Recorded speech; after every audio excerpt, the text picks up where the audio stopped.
Hello, and welcome to your S53 regular season finale stream.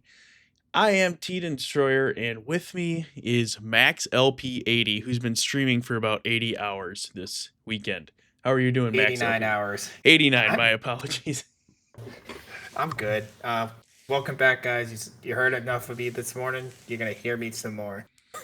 Hey, well, I want to thank you for being here. You've put a lot of time in today to this league, and how's OOTP 26 been for you? It has been a grind. Just doing perfect teams. So Ah, you're a big that you, 10-hour day yesterday did a number. Yeah, I know. I hopped in and it was like 8 hours into his stream. I was like, oh my lord. You definitely put in that OTP 26 grind yesterday. But today we're going all the way back to OTP 23 to watch some S53 PBE playoff races. Um, well, I just want to say that everything's pretty much shored up in the minor leagues. Um, we still have to see Bruce City clinch their division. There's a little bit going on there to pay attention to, but as far as who's in and who's out, that's been decided. So we'll give them a look. I'm not gonna. We're gonna do all the box scores and everything for the minor leaguers. I don't want you to think that we don't care about you on stream today, but there is just so much going on in the major leagues that it's going to be really hard to give the minor leaguers the attention today. But you'll get all your box scores. You'll get all your. We'll watch the Bears Armadillos battle it out for that division. But most of the stream games that you're going to see today are going to be majors. As a matter of fact, I'd assume all of them. What are we looking at in the major league race? Well, first of all, we got Boise looking to clinch their division. They've got the magic number of 2, which means they need to win 1, or they need to win 2, and Sloss need to lose 2, or they need to win 1 and Sloss lose 1. However, they start off the stream facing off against each other. So if Boise can win one of these games and avoid the sweep, and they're at home, so you'd think they'd at least pull 1, they will clinch that division. They have already clinched a playoff spot. And then the Sloths are tied up in an interesting wild card race.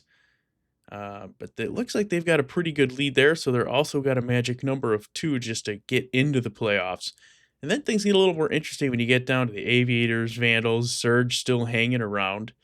Vandals, a 4-game winning streak. They came out last stream just absolutely. They had a really good stream. I mean, 8-2 in the last 10, and look on the opposite side, Aviators are 2-8. So we're going to be watching this one. Will the Aviators be able to push forward into the playoffs and fend off the Vandals? And then the champions, there's a lot of fun stuff going on here. The Stars in the Apex, the last series of the season are going to be Stars Apex, so I imagine we're going to be watching a little bit of that, depending on how things go. Nashville starts off, I think, against Detroit, and Indianapolis starts off against Lunar Base. So we'll kind of be paying attention to those box scores as we go through other games or quick sims to see how this knots up. Going into the Champions West, Toros are a game up on the Rougarous. You can see the magic number is 6. That is the largest magic number you can really have.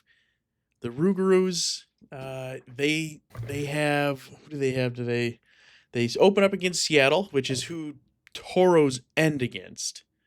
So they both have a game against the bottom feeder Seattle here. That's going to be very fantastic. See, they need to win as much games as they can there.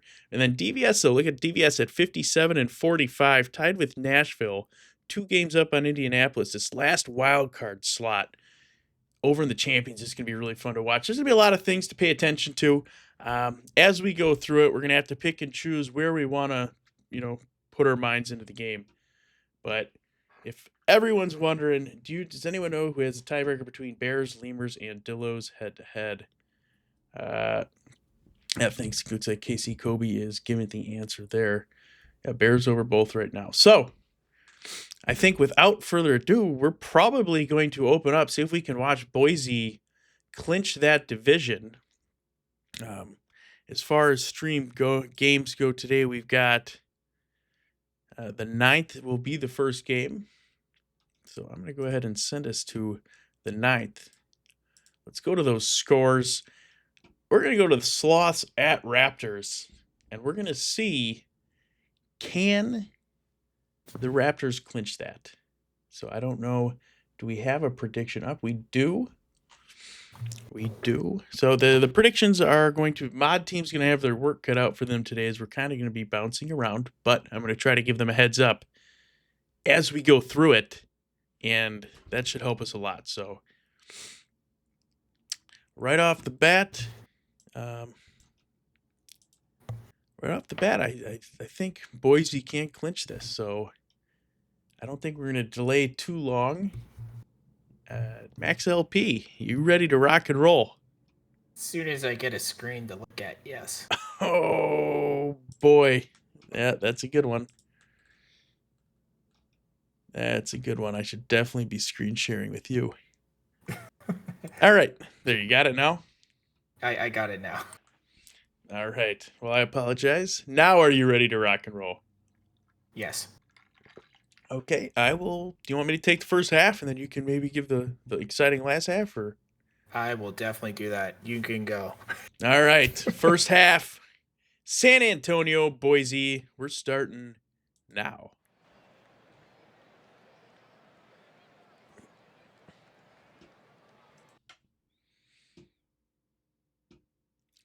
All right, Bartholomew Brown, the all-time steals leader, is on base. 89 steals this season. He's going to be going for another one here, and he's going to have it. Valorant Arcanum on the mound, trying to fend off the Sloths. We got another steal attempt by Brown, and just like that, he had his 91st stolen attempt. He's standing on third. And then another walk. So Valorant Arcanum putting his team in a really rough spot to start. And they're going to have another stolen base by Tranto, and he's in. So 3 stolen bases, and we're only a couple pitches in. We're going to get a high fly ball to left field. Is that going to be enough to score Brown? It will not. He is cut nice down. throw. Yeah, 2 outs. Huge. That is huge.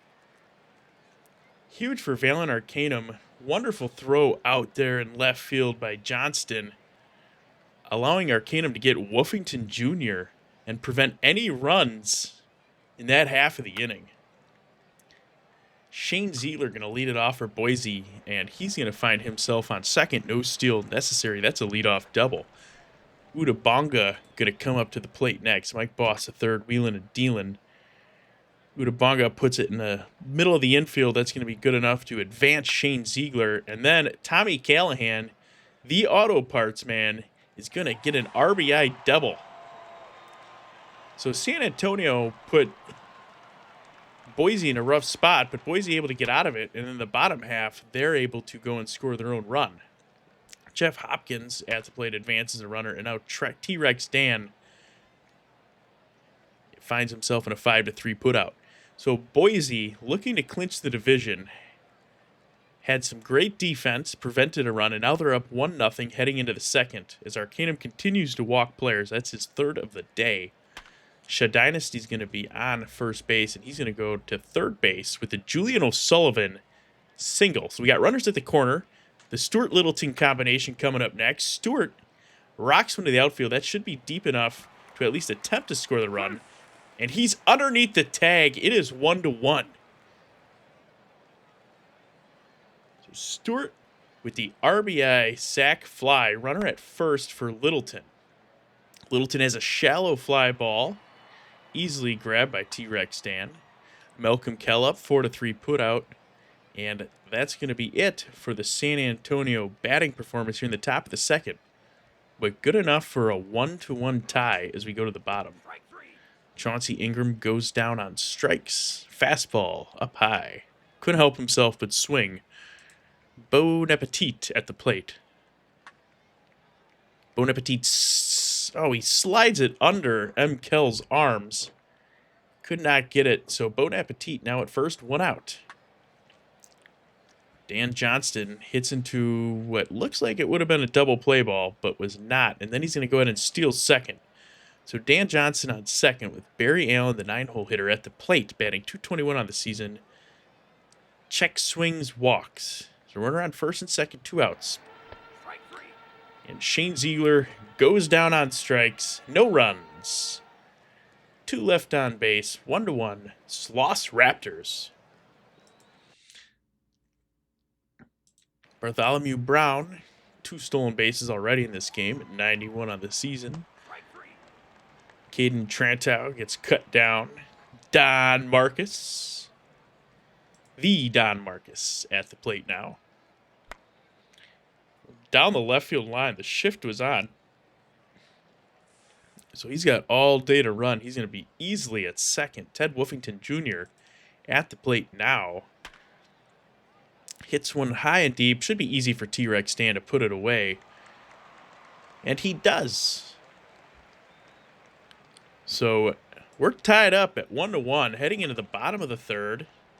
Udo Bunga starts off with a single. So we're going to get Tommy Callahan, who has an RBI double already today. Tommy Callahan's going to hit one in the infield, and that's going to be a double play. And then Jeff Hopkins is going to strike out. So Boise has nothing cooking there. We're going to the top of the fourth. Shea Dynasty, unassisted ground ball. Easy play for the first baseman. 6-3 on Julian O'Sullivan. And now we got Stewart. Stewart is going to find grass in center. Should be a single. It is. So Littleton's coming up next. Runner on first. That's going to be to the third baseman. Easily grabbed by Tommy Callahan. Rips it over to Barry Allen. Boise's up to bat now. T-Rex Dan gets a walk. Second walk of the day for Mike Boss. A third. Chauncey Ingram at the plate. And that is a double play ball, and they get it. 3-6-1. As Bon Appetit puts one out there, and now he's standing on first with 2 away after the double play. Dan Johnson sneaks it underneath the arms of the second baseman. Runner on the corners for Barry Allen. 1-1. 2 outs. Stealing second. Needs to be cut down. Not even close. Dan Johnson ends the inning. Caught stealing. Top of the fifth. This game is cruising along. Malcolm Kell gets cut down. Now we're back to the top of the order for San Antonio as Bartholomew Brown hits into a ground out. We got Caden Trantow. Finds himself on first after a walk. That's the 4th walk of the day for Valorant Arcanum. We got another steal attempt. And now Don Marcus has himself a runner in scoring position. If he can get it out of the infield, is that going to be enough? No.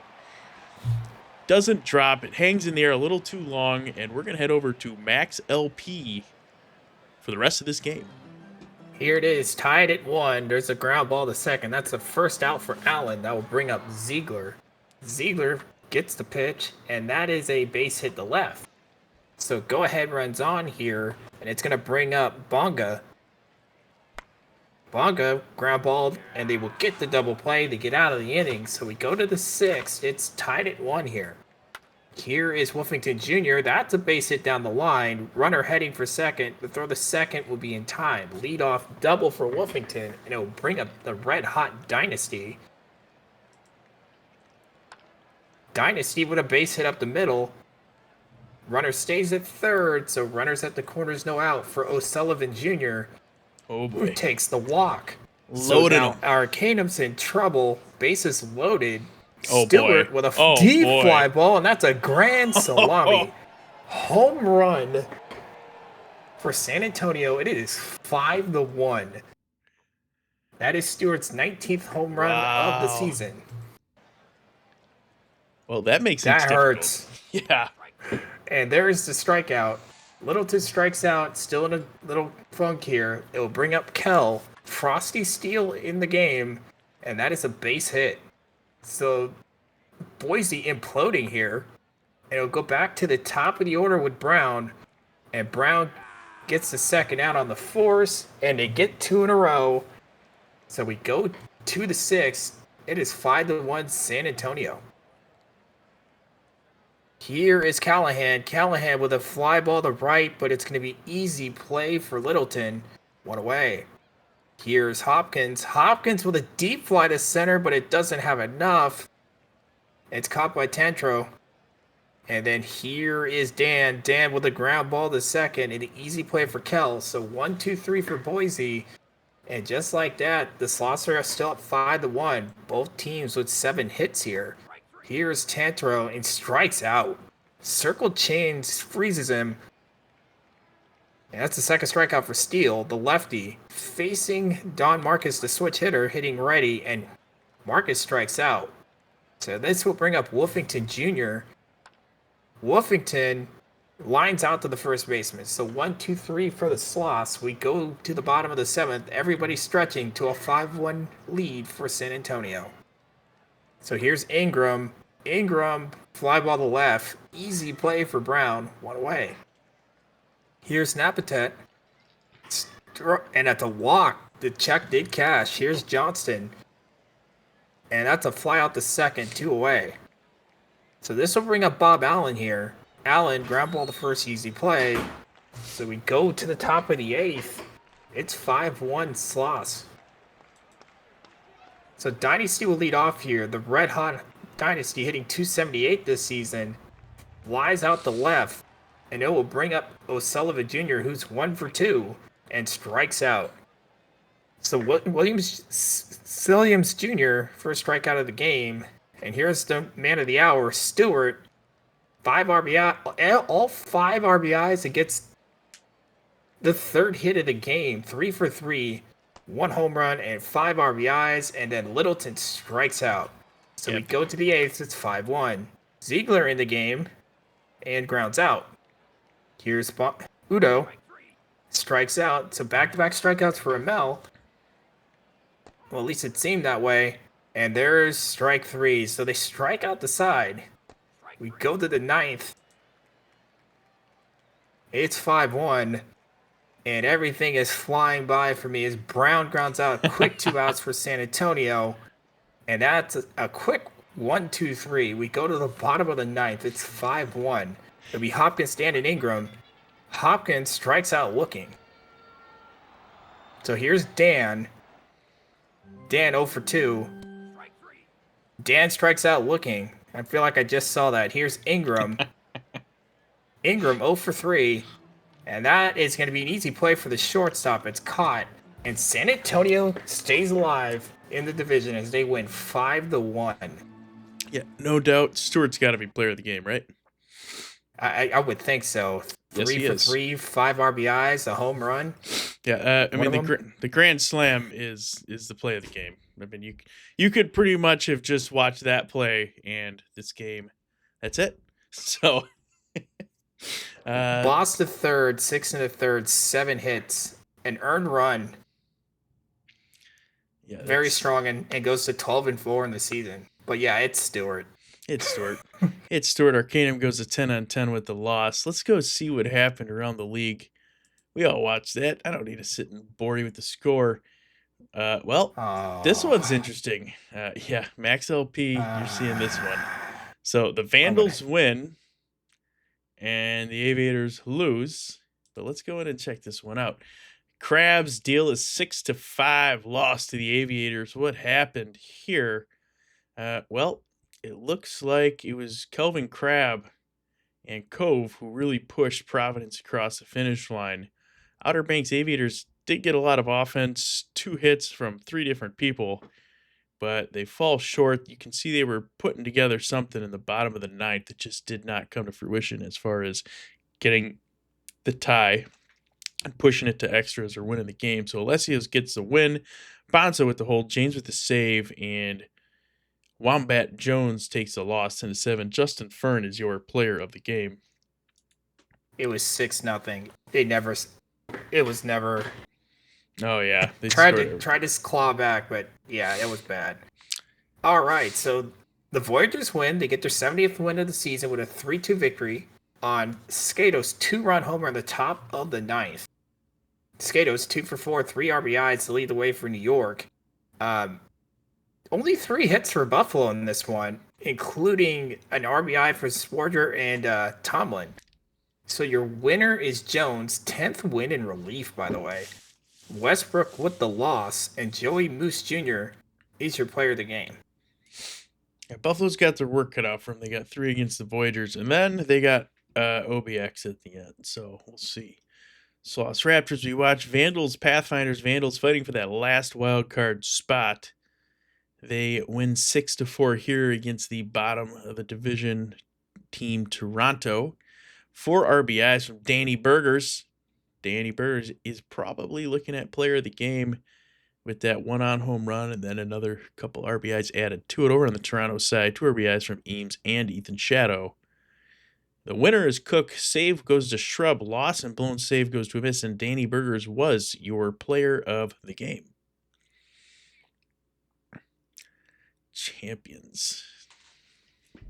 Cancun gets the victory over Death Valley 5-4 on a run-scoring single in the bottom of the ninth from Brolina.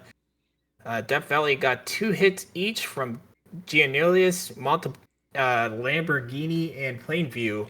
Flamingo had 3 hits and 2 RBIs to lead the way for Death Valley. As for Cancun got 2 hits each from Mackenzie, Azza, and Berlina, and 2 RBIs from Oiko.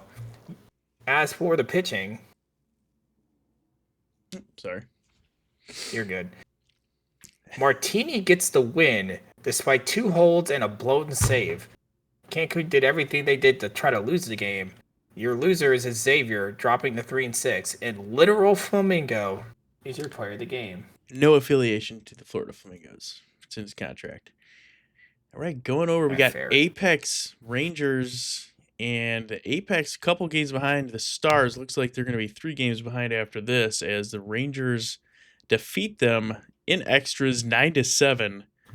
A couple of home runs by Lunar Base was the big deal. They tied going into the 10th, and they both scored a run, and then Apex scored 2, but Lunar Base scored 4. So that the bottom of the 11th, Sting Eucliffe solo shot and the Scotty Sterling 2-run home run against the Chicken is going to be the big difference here. Blown save goes to Ortiz, and is that Cool Chicken? Calm Chicken, that's what it is. Calm Chicken takes a loss. First of the season, blown save goes to Thornberry, and then Hangman gets the win.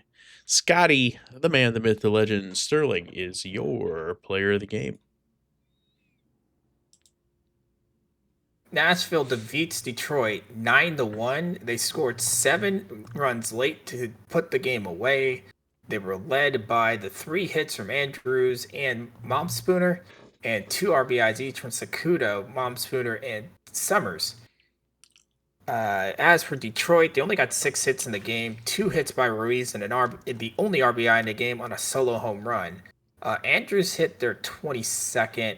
Love got the 30th home run of the season late in the game. Your winner is Mulder, your loser is Mulligan, and Zach Mulder is your player of the game.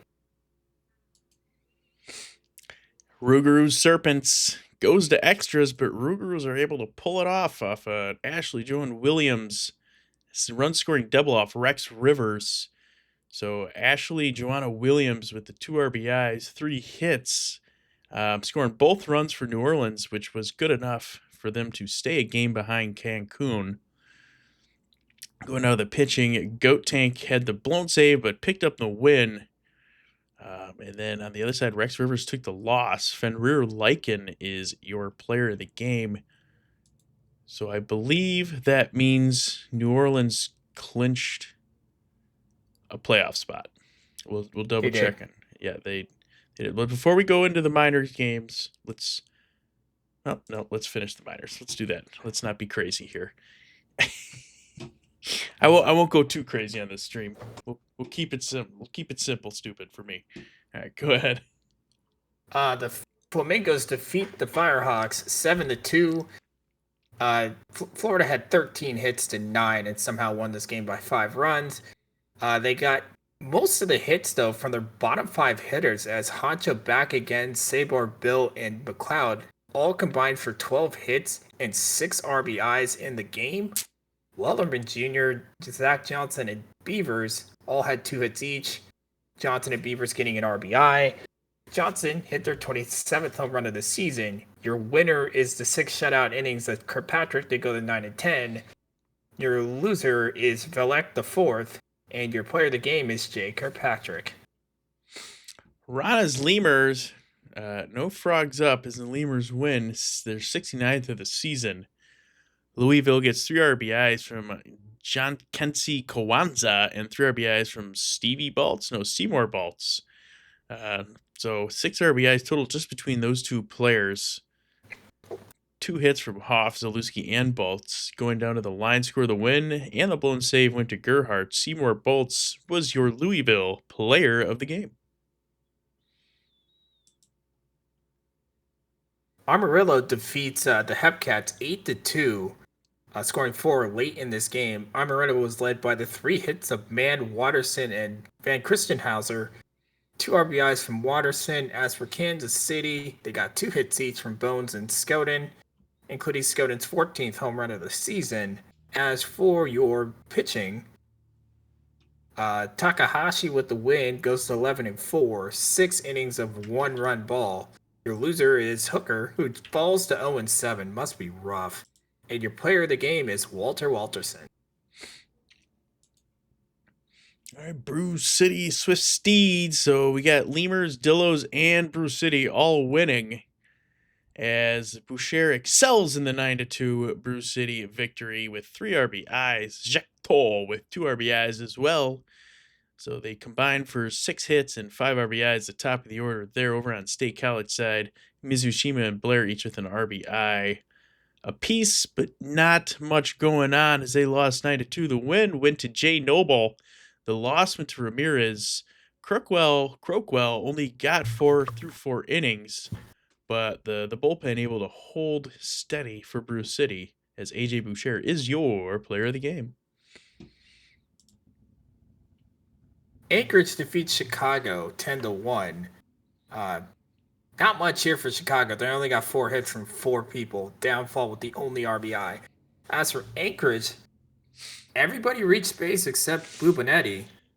You got 3 hits each from Jones and Como. 2 RBIs each from Como, Webb, and Gonzalez. And they did that on 16 singles and a double. Impressive stuff. Impressive small ball effort there. TOS with the win to them go to 4-9. Wheeler with the loss to go to 8-7, and Richard TOS is your winner, the player of the game. Richard TOS, nice. Okay, well that's gonna sum up September 9th. We're gonna head in to the 10th. As we do so, I believe the Sloths have magic number 1, so I do think that is still the game to watch, at least for the majors, as we continue to see Boise try to wrap it up, but also because the Sloths clinch with a win. Sloths clinch with a win. Or a Vancouver Outer Banks loss. Yeah, so I have here that I was either going to do NOLA at Seattle. That would be if the Boise won and NOLA had yet to clinch, but they already did. And since they still could clinch with a win, we're going to probably watch another Sloths Raptors game. Bluff loses, they are eliminated. Coon versus DVS would also be a good one. As they're both going for something, but it's not a clinching game. But I do see we could do that. Do you want to do Coon at DVS because they both have something on the line? I'm gonna go with you on this. Okay. Yeah. Let's head over to the champion side. I think that's fair. I didn't have it written down, but I actually like that idea as I'm looking at chat. So maybe that'll help Anik too, because Anik, I don't think he needs to watch this tragedy. This nerves. It's not a tragedy, but the nerves there. So we're gonna do DVS at Toronto. What are you saying? There's a possibility I could call my own team's demise. And that, we'll see. So we're gonna go DVS at Cancun. Excuse me. I think I said Toronto. For the 10th. Watch Seattle shake my head. Well, unfortunately, Rougarous clinched. They are still fighting for the division with Cancun. So we're going to head into this one MaxLP, I'll let you lead it. Okay. I'm sure the prediction's going to be up, and you guys can go ahead and make it. I'm sorry to the mods. This one's going to be a little rough here as we get going. So go Here's ahead, MaxLP. Reeves. Reeves leads off here with 79 stolen bases. That's a ground ball to first and an easy play for the first baseman. Not Cloudy. Here's Essence. Essence with a deep fly to right. Does that have enough? No, it does not. It gets to the warning trap. Nice leaping catch from Cortez. And then the ground ball to third. So a quick 1-2-3 inning from Matanya. And we go to the bottom. Death Valley 0. Cancun coming up here. So pitcher's going to lead off here. 105 stolen bases this season. The league leader. And that's a fly out the center. So that'll bring up Murphy. Murphy hitting 309. Ground ball to short. Easy play for Flamingo. And then here's Oe Kao, who's on fire. And it's got extinguished on that strikeout. Here's Smalls. Smalls, ground ball to short. The throw is not a time infield single for Smalls. Here's Plainview. Nova with the pitch. And that's a base hit up the middle. Runner going to third. Oh, it's going to be runners at the corners for Gnomes. Gnomes hitting 254 with 10 home runs and 52 RBIs. It's a fly ball to right. Will the runner tag? No. So one away here from Montalban. And that ball is gone. Launched. No doubter. I may have seen a bat flip there. 16th of the season. 3-0 Death Valley. Not the greatest start for Cancun here. Three hits, 3 runs. Here's Lamborghini. And Lamborghini with a fly ball to center, but not enough. 2 away. So this is going to bring up Flamingo. Flamingo, ground ball to short should be an easy play, and it is, but they do score 3 runs on 3 hits. So we go to the bottom of the second here. It's 3-0 Death Valley. So here's not Cloudy. And Cloudy walks. So leadoff walk will bring up McKenzie here. McKenzie strikes out swinging. So that'll bring up McKillicuddy. And McKillicuddy with a base hit up the middle. Runner going to third and will be safe. Tie run to the plate. Runners at the corners, 1 out here for Azza. Azza, ground ball to third. The throw to first is in time, but Cancun will score to make it 3-1. So this will bring up Berlina, who's struggling this season, hitting 215.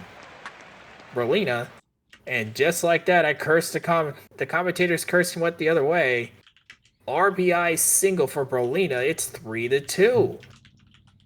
So this brings up Cortez. Cortez strikes out swinging. Rousey gets out of it, but allows 2 runs. It's 3-2. And then right away, Reeves with a base hit. I'm pretty sure Reeves is going to run here. And there Reeves goes. And Reeves is safe. Will they go for third? No. But it's an error on the third baseman. That's a huge error. And that's going to bring up Neilius. And that's a base hit into the corner. 1 run's in. 2 runs will score. And it's now 5-2 Scorpions on the RBI double. The 2 RBI double to be exact. Here's Smalls. Smalls with a deep fly to center. But it's caught by the center fielder. Runner doesn't tag. This will bring up Plainview. Plainview gets beamed. No fight. So I'll bring up Gnomes. Runners first and second with 1 out. Gnomes strikes out swinging, and it'll bring up Montalban, who's already homered in this game. And that is a weak fly ball to the center. And they get out of it, but they do score 2 on 2 runs.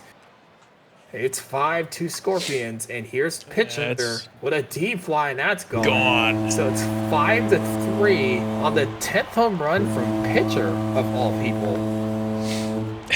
And it's 5-3. So here's Murphy. He's 0 for 1 in the game so far. Guy with the pitch, and it strikes him out. 4th strikeout for Guy Rousey, and it'll bring up Oe Kao. And Oe Kao, that's 42. Launched. Bomb. 42nd home run for Owie Cow, and it's now 5-4. Well, there's 4 total bases. Record in PB is 305 in a season, so he's at 42 right now, or what's he at? 42. And that's a base hit. So are clear and not cloudy on first base here. Tying run for McKenzie. There's only one out still. Fly ball to center. It should be easy play for the center fielder, and it is 2 away. Here's the pitch, and that's strike 3. Strike 3 swinging to get out of it, but Toros score two. It's 5-4 if we go to the 4th. Here's the pitch, and that's a fly ball, and that's going to get out of here. Lamborghini with a home run, 13th of the season. It's now 6-4. The crowd is pitching is booing. optional in this game. Yeah. 429 on that one, and that will bring up Flamingo. Flamingo's 0 for 1. Martini with the pitch, and that is strike 3. First strikeout for Pedro Martini. Martini then induces the fly ball to right, and in essence, flies out the center. Didn't look like the center field was going to get there. So we go to the bottom of the 4th. It's 6-4 Scorpions.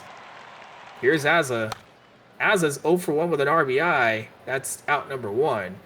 That will bring up Brolina, who is an RBI on a hit. And that's a fly ball to center, to the track, to the wall. Wait a minute. He went through the wall. Wait a minute. He caught it in the wall. And that's an out. And it's an out. Laws of the physics are being broken in this game. We go to the top of the 5th. It is 6-4 Scorpions. Here's Gianilius, strikes out, swinging, and here's Smalls. I'm still shook from the that ball is deep. It's Angels. This is Angels in the outfield stuff. Here's Plainview. Plainview will fly out, and thank God I'm not calling this game anymore. Bottom of the 5th, it's 6-4. Send it over to the Destroyer. Yeah, there is some supernatural things going on here as a starting pitcher starts off the inning with a fly ball caught by Yvonne Essence. Troy Murphy goes down swinging. So Feka Oikawa, who's chasing quite a few PBE records to include the slugging, OPS, and total base one, is going to end the inning with a 4-3 ground out. Over to DVS. DVS, Lawn Gnomes, puts it in the lawn. And he is on first base. Montalban, who gave us that home run back in the 2nd, hits one back to the pitcher, turns around, throws it to McGillicuddy. That's an out. And then Chaz Lamborghini strikes out. Literal Flamingo launches one high to left field. Troy Murphy sits underneath it. Top of the 6th is over. 6-4 Cancun. Diamonds. They are clear, not cloudy, and on first base. McKenzie, the DH, rips one down the left field line. It hits the wall and stays fair. So runners on first and second for McGillicuddy, who puts one diving catch out in right field by Lawn Gnomes. That prevents a run, and now Xander Zaza hits one to center field. So 2 outs. Make that 3 as Menji Brolina goes down. So Cancun with a little bit of an opportunity there, unable to capitalize. DVS is back in the batter box as Bass Reeves hits one back to the Diamonds. Yvonne Essence, 4-3, put out. Ted Gianellis takes a walk. So DVS now is going to have Smalls at the plate with a runner on first. 2 outs. It's going to be hit over to Feka Cow, who's going to pick it up, make the play at second. And that's it for the top of the 7th.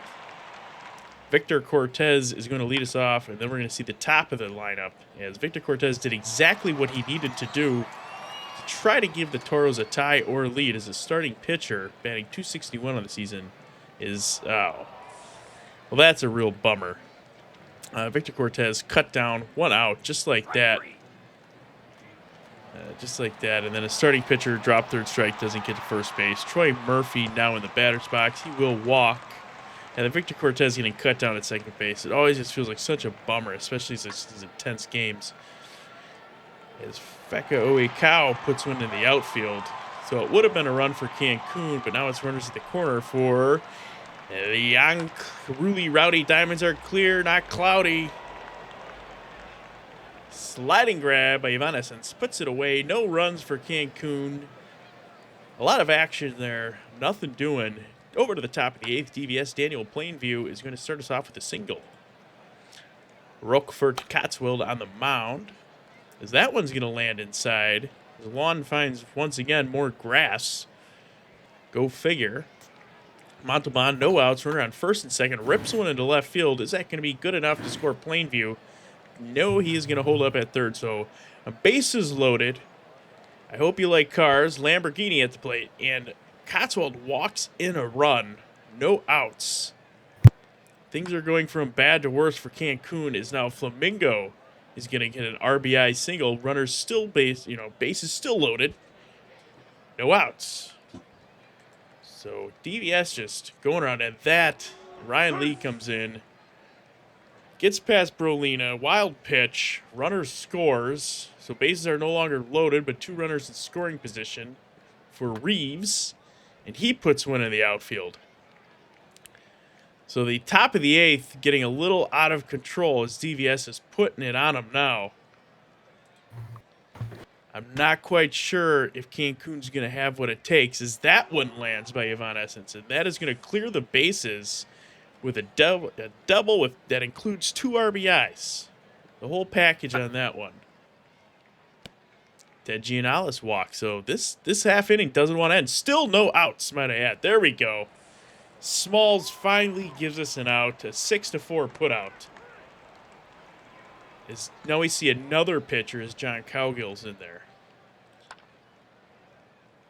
Lon Gnomes. Yeah, what's going on? We're just watching away for a little bit, and it's now 13-4. Yeah, my eyes are rolling in my head trying to keep up with this half inning. There's another hit. I mean, it's just we're at least 2 outs. We've seen 3 different pitchers. Stop! They're already dead. Yeah, this is out of control. As Lamborghini finally parks this inning. Thank you. 8 in the top of the 8th. Hung on Cancun by DVS. The game's never over till it's over, but at a 10-run deficit's a lot.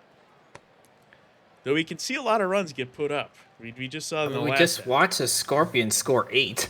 Yeah, so it's possible. As Aza hits into a double play, that's not going to get it done. As McGillicuddy was the lead runner after getting on base there. So, top of the 9th, DVS back in the box. We're going to see one out rather quickly now as John Cowgill is going to try to get us through this one. And he's doing pretty good as Bass Reeves is cut down on a circle change. Evanescence goes down as well. As center fielder had to come in to finish that off. Not what you want to see for Cancun. Brolina leading off this half of the inning. That's going to be a deep shot caught by Evanescence in center field.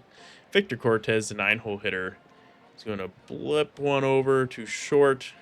Little Flamingo backs up and puts it away.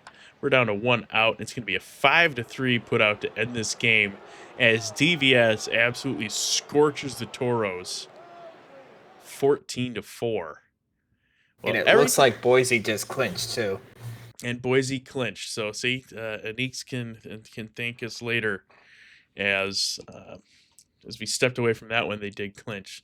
So this game, 14-4. Everything really happening in the top of the 8th. The top of the 8th inning did not end, as you're gonna get 4 RBIs from Montalban, 2 from a bunch of other people. The only people that didn't get RBIs is Smalls and Plainview.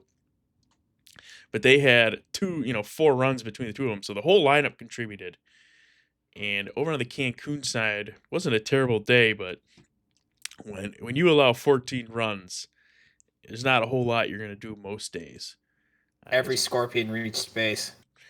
It sounds, that felt like it. The top of the 8th felt like it. Kai Rousey, I was kind of thinking to myself as we went in the end, man, it just seems like I always get the pitching duels. Not that one. As, as Kai Rousey gets the win, Keith gets a hold, and Montagne gets hung with the loss. Uh, and we did see center fielder come in. So we saw a starting pitcher for Cancun. That's going to be interesting to see how that plays out in that division battle with Nola, as Zaito Montalban is your player of the game. Let's get out of that one. Go up here. I'll let the MaxLP80 take this one. Yay, we win. A huge 3-2 victory over the Crabs here as they score late in the 8th on a run-scoring double from a Richards and a game-ending double play by Thompson. Outer Banks gets 2 hits from Harper and Garbanzo. Garbanzo's 16th home run of the season to put it away. Providence, 7 hits, 2 each from Bubs and Southwark, but not a lot going. Your winner is Nansen, 10th in relief. Your loser is Meta. And your player of the game is a player. Oh, Lakey Scram. Lakey Scram. Also, Sorry, a note. Harper got to 103 stolen bases with 2 today. Oh, wow. Okay. So 112 is the record. Starting pitcher, I think, is at 106 or 105, Yeah, and they lead the league. So that's what's going on there. So I'm trying to update my tickers. The Surge lose again to the Voyagers. Voyagers continue just to win. 71st of the season.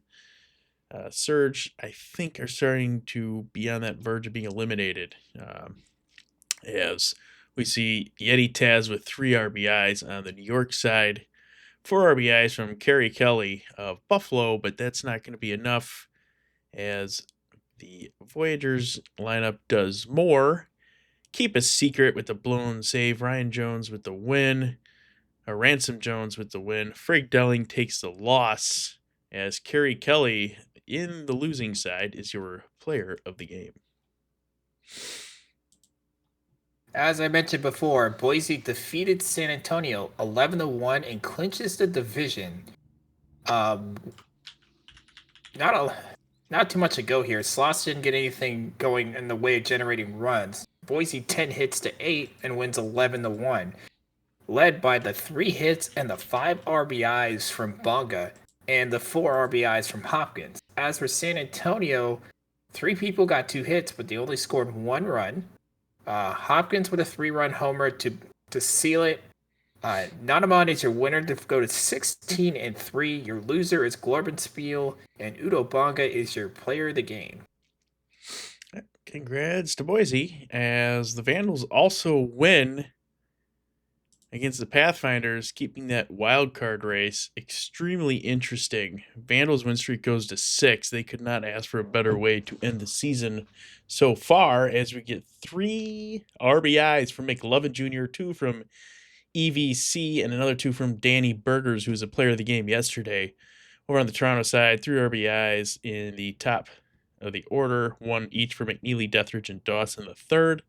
They did lose, however, as Sheet got a no decision, Max Vila with the win and the blown save, and J.Y. Park, I believe. J.Y. Park gets the loss. Lucas Winolito, the starting pitcher for Toronto, is your player of the game. Interesting to see them player of the game, giving up, quality start, but interesting nonetheless.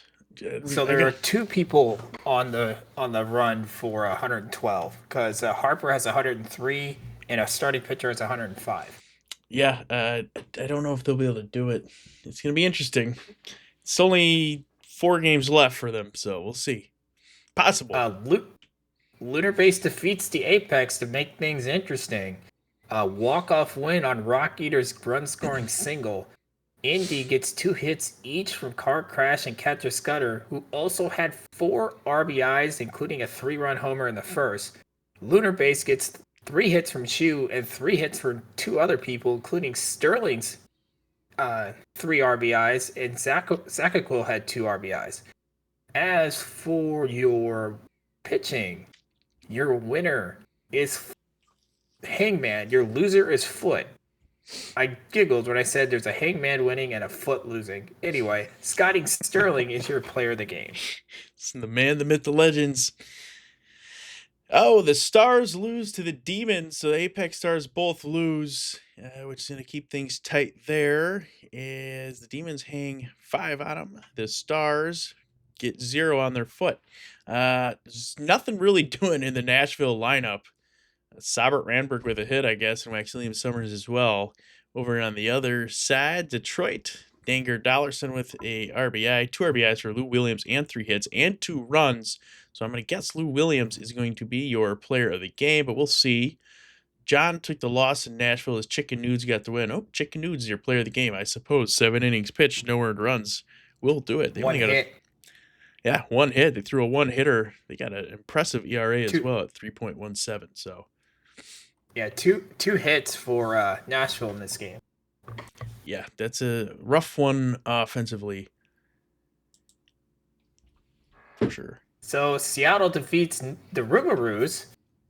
So they're at 37 wins with a 4-2 victory.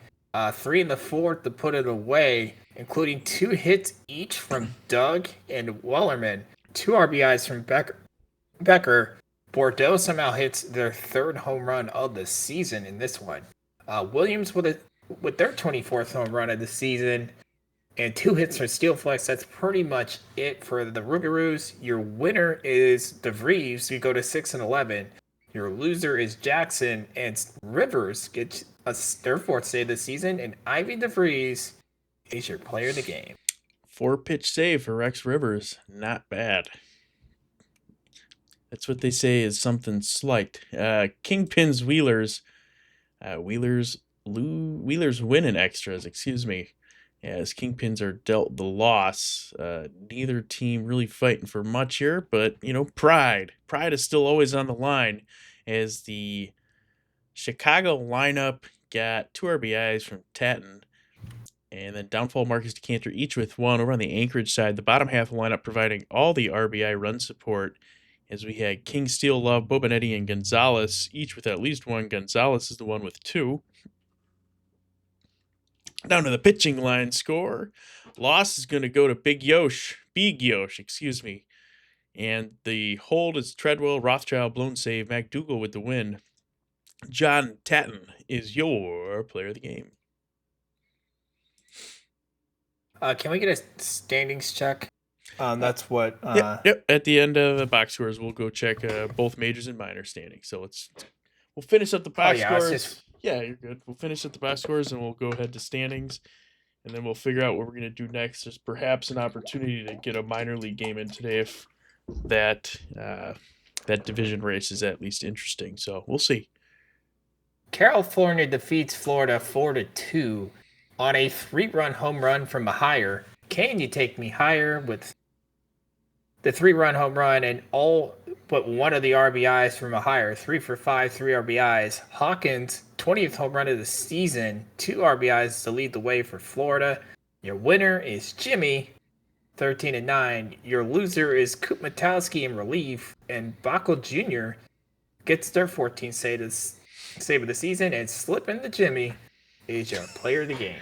I don't think he can say that. Anyways, State College, Swift Steeds. I can never say that team on stream. I'm just going to call them the Solid State Hard Drives. I don't remember who was with me when that was going on. I think that was Leatherneckmike.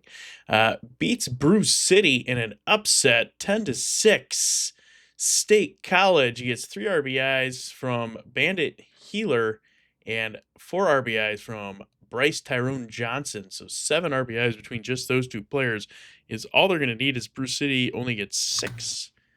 And 4 RBIs come from Marshmello off 1 hit. Was that a grand slam? It was. So they hit a grand slam, but it was a loss. So where Trouble takes the win, Paj Boba takes the loss and the blown save, as Bryce Tyrone Johnson is going to be your player of the game.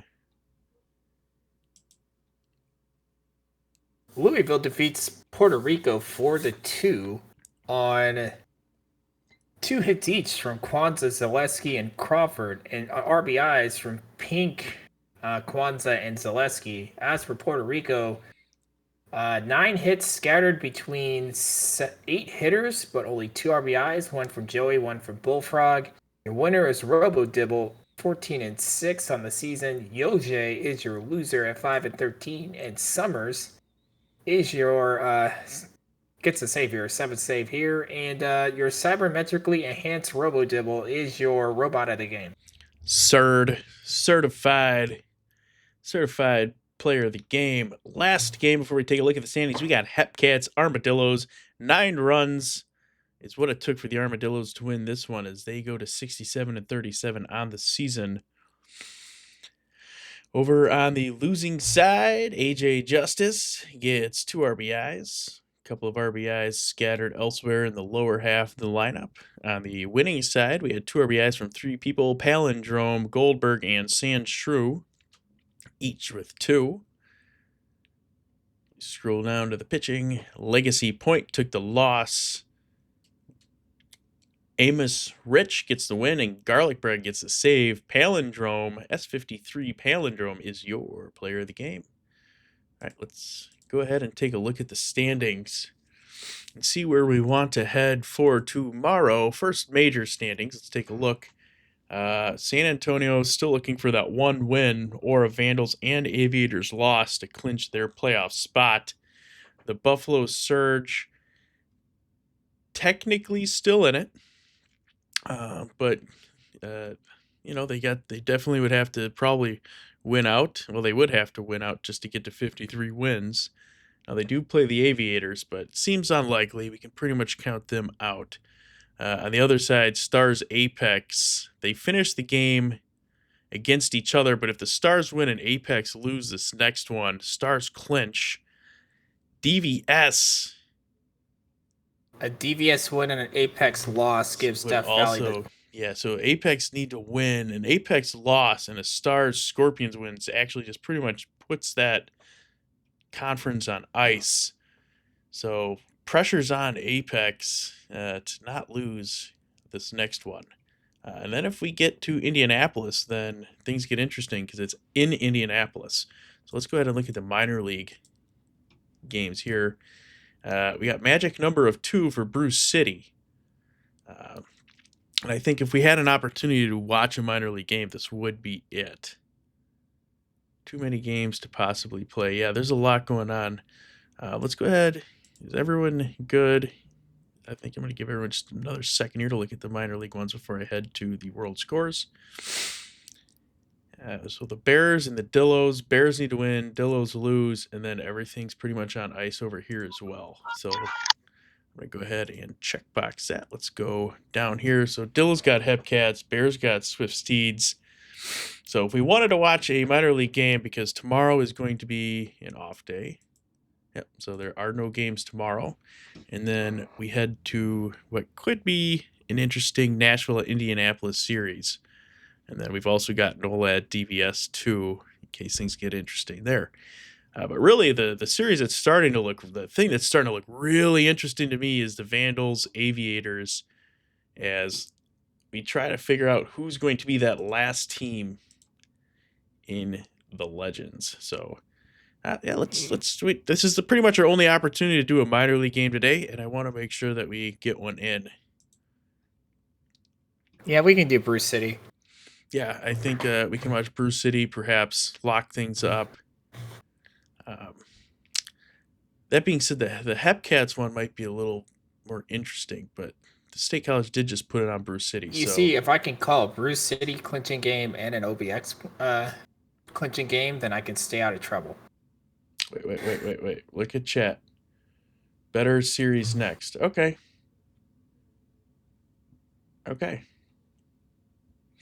Well, let me go back. So people are saying they don't want to see. They're all decided. Yes, they are. The minor leagues teams who are in and out are all decided. So the option here would be, if we want to do majors, it's going to be Vandals or Aviators. Let's do Vandals. Or we can quick sim it, and then we have another quick sim, and then things will get interesting in the last division. Either way, I'm gonna let you do it. Yeah, quick sim and do a major series next. Okay, Lumosity's saying that. Okay, Bears and Lemurs play for the 1 seed and play each other at the last. So yeah, let's go ahead and do a quick sim today. I do agree with that. We'll do box scores, do a quick sim, do box scores. Maybe things will get interesting. And then we'll have 3 games left. So let's go ahead. We're going to go quick sim day. Voyagers, Surge. Let's do these box scores here.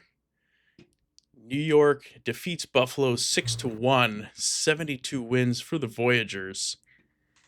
3 RBIs for BD Jr., Mosquitoes with 2 as well. Nothing happening for Buffalo yet again as Tank Mateau gets the lone RBI. Cove gets the win. Kaufman takes the loss. And the Lake Monster Cove is your player of the game. All right, you ready for this one, MaxLP? No. I felt that breath. I heard that breath. EBC, that's why I didn't want to call my own game, because I jinx them. But Outer Banks wins this game 5-1, with 3 in the 8th, with 2 hits each from Garbanzo, Henry, and Brooks, and an RBI each from 5 different aviators. As for Providence, Maru had 3 hits and the only RBI of the game. There was no stolen base from Harper, so Harper remains at 103. As for your pitching, Kelly with a strong start, 4 hits, 10 Ks, no walks with the victory. Abbott ducked with the loss, and it's my fault we gave up the only run. Okay, next game. Sloss Raptors. If the Sloss win, I think the Surge actually eliminated themselves. So Sloss Raptors. Let's see here. The Sloss pilot on 10-4 in Boise, so they'll win the series. Boise won the only game they needed to win, though, to win the division. Dynasty goes 4 for 5 as they get 3 RBIs, and then 2 RBIs for Ted Woofington Jr., Julian O'Sullivan Jr., and Stewart. So strong day throughout that middle of the order for San Antonio. Boise gets 2 RBIs from Utabongo, 1 from Shane Ziegler, and 1 from T-Rex Dan. Artemis Aria takes the win, going to 11-11 on the season. Save goes to Red Rockman, and Sloppy Joe takes the loss. As the player of the game is Dynasty. All right. Things are knotted up. Vancouver wins, of course. Vancouver extends their winning streak to 7 straight victories with an 8-4 win. 8 runs in the first 2 innings and 9 hits. 4 of them with 2 each. 3 of them with 2 RBIs each. Home runs from Walker and Caliente and Phillip. As for Toronto, not much there.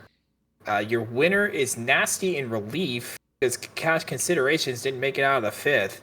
Random is your loser, and Enrique Von Caliente is your player of the game, otherwise known as EVNC. EVNC. All right. So Apex Space Rangers. This one could also be clinching if they lose and Nashville wins. Well, they did lose. So if Nashville wins that game, that division is over. And if DVS wins, then the Champions Conference playoffs are set. So win streak now at 8 for the Space Rangers as they end the season on fire, winning this one 6-3. Indianapolis not getting any offense from the top half of the order, really. Rosenthal with an RBI, Chef Gagne with 2, Lunar Base gets the RBIs they needed from Big Red Rock Eater and Poe, and then Shu as well with an RBI. Pitching line score, McFlourish takes the loss. Strong starting outing from Cranepool, but not enough as McFlourish came in on 2/3 of an inning, gave up 3 earned runs. Iceman gets a win, blown save for Lunar Base. Chatty Johnson gets your save. Robert Green is your player of the game. Now, gentlemen, I have a very important question. Okay. Number 1, hello. Mike? Yeah. Number well, 2, let me get your there. Look at. How is the race for the Tank Bowl going? The Tank Bowl. The Tank Bowl, yes, the race for the number 1 pick. The Tank Bowl, just as important sometimes as the playoffs. Yes. Well, we'll Toronto have to check in on Seattle? that. Toronto, yeah, I think so. Toronto, Toronto's Puerto Rico. winning. All right, are we gonna see if we got to see if the Stars clinch this division here? You ready? It looks like they did. They do. That would be me, isn't it? That's you. Nashville defeats Detroit 2-0. Not too many. 9 combined hits in this game. Sakudo has 2 hits for Nashville. Williams has 2 hits for Detroit. Your only RBIs coming from Sakudo and Love. As for the pitching, Ziegler with a 4-hit shutout with the victory. Abernathy Jr. is your loser, despite going 7 2/3 and only giving up 1 run. And Toby Ziegler is your player of the game. Yeah, going a complete game shutout, 4-hit shutout to clinch the division for Nashville. That's pretty freaking awesome. That's a cool moment. Yeah, that's insane. Scorpions Cancun Toros. So this one's getting interesting. If DVS wins and New Orleans wins, then we get a tie in the Champions West, and DVS clinches their wild card spot. 6-4, they beat the Toros. 59-46 on the season. Apex are eliminated. By the way, so I apologize to Indianapolis, but you will not be in the playoffs this year as DVS gets it done. Ted Giannalis, who always seems to have a good game when I'm streaming, gets 3 RBIs, but also Lamborghini, Flamingo, each picking up an RBI on the bottom of the order. Unruly Diamonds are clear, but not cloudy. Gets 3 RBIs for the Cancun side, losing effort from them. Cramblin with the win. Bummas with the no decision, and Cotswold takes the loss. Is Bass Reeves is your player of the game. I didn't even call them out. They did have 3 hits, an RBI, and 2 runs.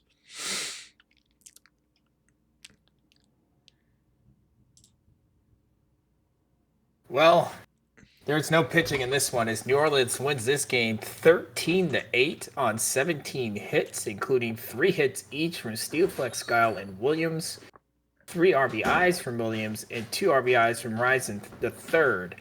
As for Seattle, they get 2 hits each from More Smoke and Pass, including 3 RBIs from More Smoke and 2 from Pass, including More Smoke's 2 home runs in the game. Your winner is Schlossberg. Your loser is Cash. And Ashley Joanna Williams is your player of the game. So that gives us a tie at the top of the Champs West, but the Champions Conference playoff teams are determined, as are the minor league games. Let's do Lemurs Ron is next. Lemurs in Brew City fighting for that first seed spot. Lemurs going to do their best to own it as they beat the Frogs. Frogs down as Lemurs go 9-5. They beat those froggy guys. Jenny B. Pink with 3 RBIs, a DH, 2 hits, 2 runs. That's player of the game type stuff. There is Robin Griffin also adds 2, and a Ghosty also gets 2 themselves. The win is going to go to George Braxton, and Gerhardt gets the save. Jenny B. Pink, with the player of the game type numbers, does get player of the game. At 71 wins for Louisville. That's pretty crazy. All right, let's see if Bruce City can keep pace. They do not. The Swift Steeds win 7-6 with 2 in the top of the 9th from a walk and a run-scoring single from Singh. State College got 4 hits and 3 RBIs from Singh. Bruce City had 3 hits and 2 RBIs from Tweedle TOS, including their 7th home run of the season. Your winning pitcher is T2, goes to 2-6. Your loser is Boba that dropped to 11-6, and Noble with a blown save. So I'm just guessing it's Noble's fault. And Bandit Healer is your player of the game. We do like to blame things on him with no earned runs, by the way. He only gave up the 1 hit on 17 pitches, but that's a rough one. Yeah. Right. Firehawks, Flamingos. Flamingos win. The Firehawks got 3 RBIs from Zach Johnson III, Von Pensiero and Harris each adding 1 and then 2 respectively. Beavers with 1 as well. Florida side, 3 RBIs from Chase Hunter, 2 hits, 2 runs. That's player of the game type stuff there. Jim Hawkins taking on RBI as well. As Thor Lauren, the 2 starters, Thor Lauren and Lilo Pelikai, both get no decisions. As Biglet takes a loss, Krumtowski gets the win. Stephen McLeod is your player of the game.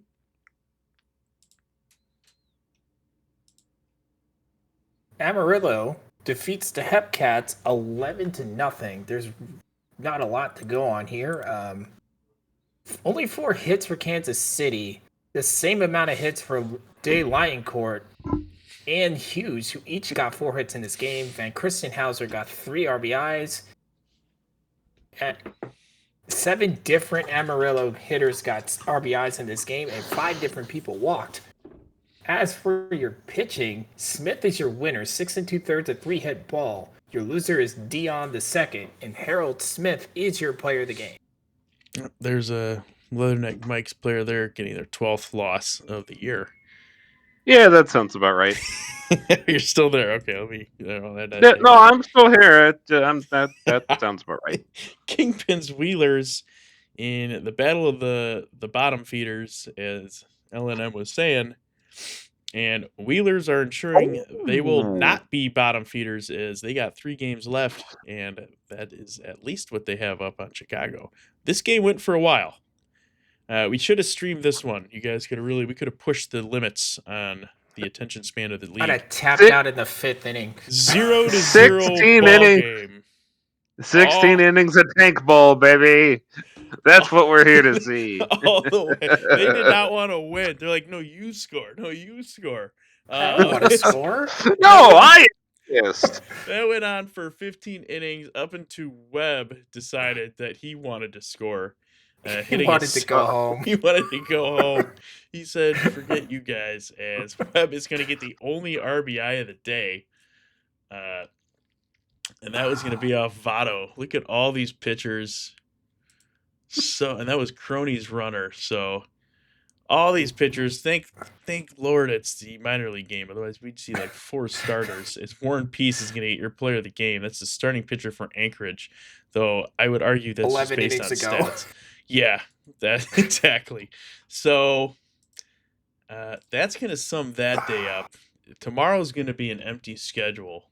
So we're going to go ahead and do that. So Chicago can recover? So everyone can recover, exactly. We'll do that, and then we're going to take a look at the standings, just so everyone can see, just to prove that I think I was correct. Yep, so look at that. Apex eliminated. How many wins was that for New York? How many what?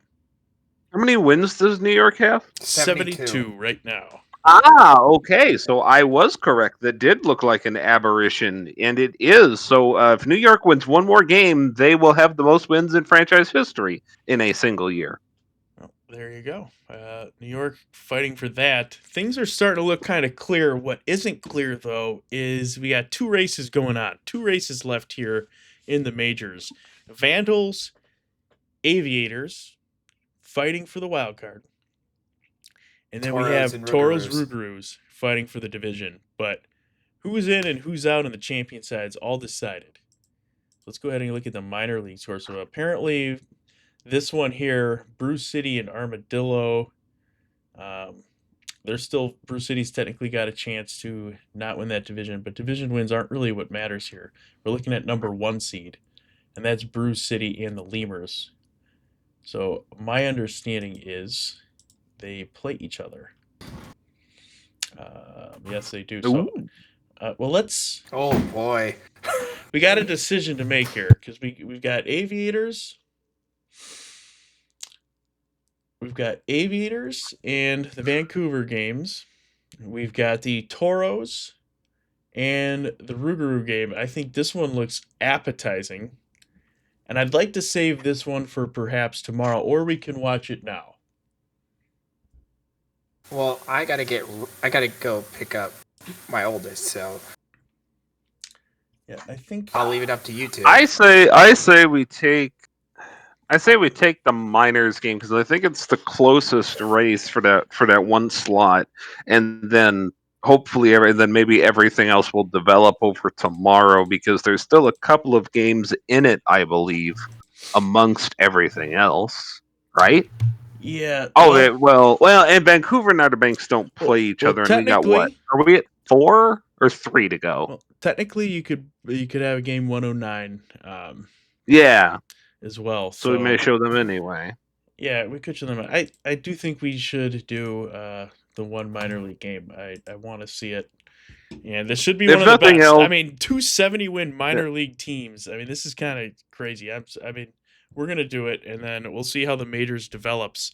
I have a feeling we're gonna be watching Outer Banks, Vancouver. No, I mean, I something says that when they're Vancouver can't keep winning, right? Like, I mean, I guess they could, but let's watch this one. I'm gonna go ahead and start it. I'm just gonna get going. Did you want me to take this game all 9, or how do you want to do it? Do all nines, and you can take this one if you want. I'm actually looking for some statistical things for our end here. Okay. Well, let's go ahead and get into this one. I think this one's going to be really good. Brew City at Louisville. Let's get our minor league fix on as Jenny B. Pink leads us off against Leroy Wolf. I mean, you're looking at perhaps a preview of the minor league World Series, and we're looking at who's going to be number 1 seed. And that stuff does matter in the minor leagues a lot. Stephen Moore Jr. gets cut down there. Plus, I get to go to AmFam Stadium, or I'd prefer to call it Miller Park, as Robin Griffin pops out to the catcher. Ian Rubbish on the mound for Louisville today, 4.09 ERA on the season. Make that 4.08 as Boucher goes down. Jecteau grounds over. We get a 3-1 put out as Patrick Eschenbach, future aviator, gets on base. Marshmallow in the play at the plate now, and that's going to actually get over into the outfield. So now a runner on first and second for Jeff Bass as he launches one high into the air, and it's going to be caught by the shortstop.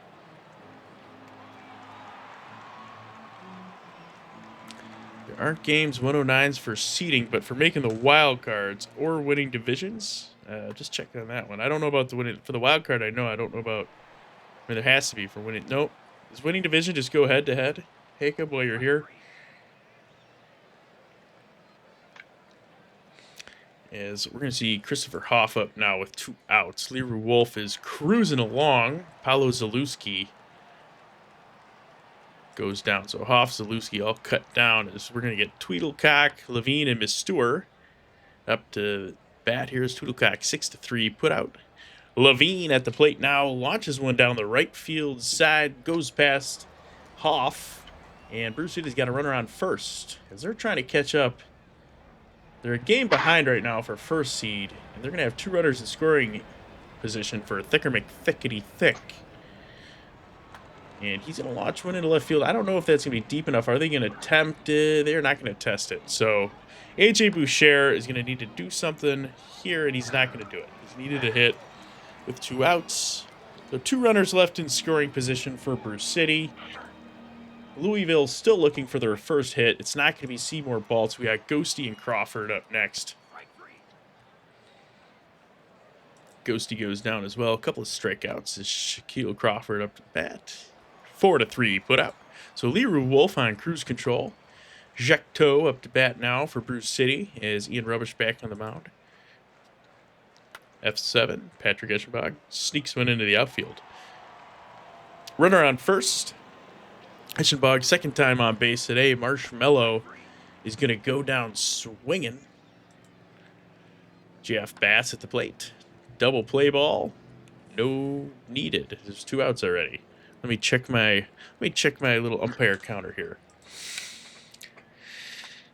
Rookie mistake. And for those of you wondering, like, why does this game matter? Well, here's why it matters. Because after we get done with everything, and we're looking at a second round matchup, the 1 seed is the difference between playing 60-win California and a touch over 500 Florida. So it is a very important for that second series setup. Yeah, and the other thing that matters is this is about the only games that'll matter for the minor leagues today, and I do think it's important that we are the PB, and that includes the minor leagues. Oh yeah, absolutely. We should show minors games, and yes, this is the ones that matter, but just for some playoff push context. Yeah.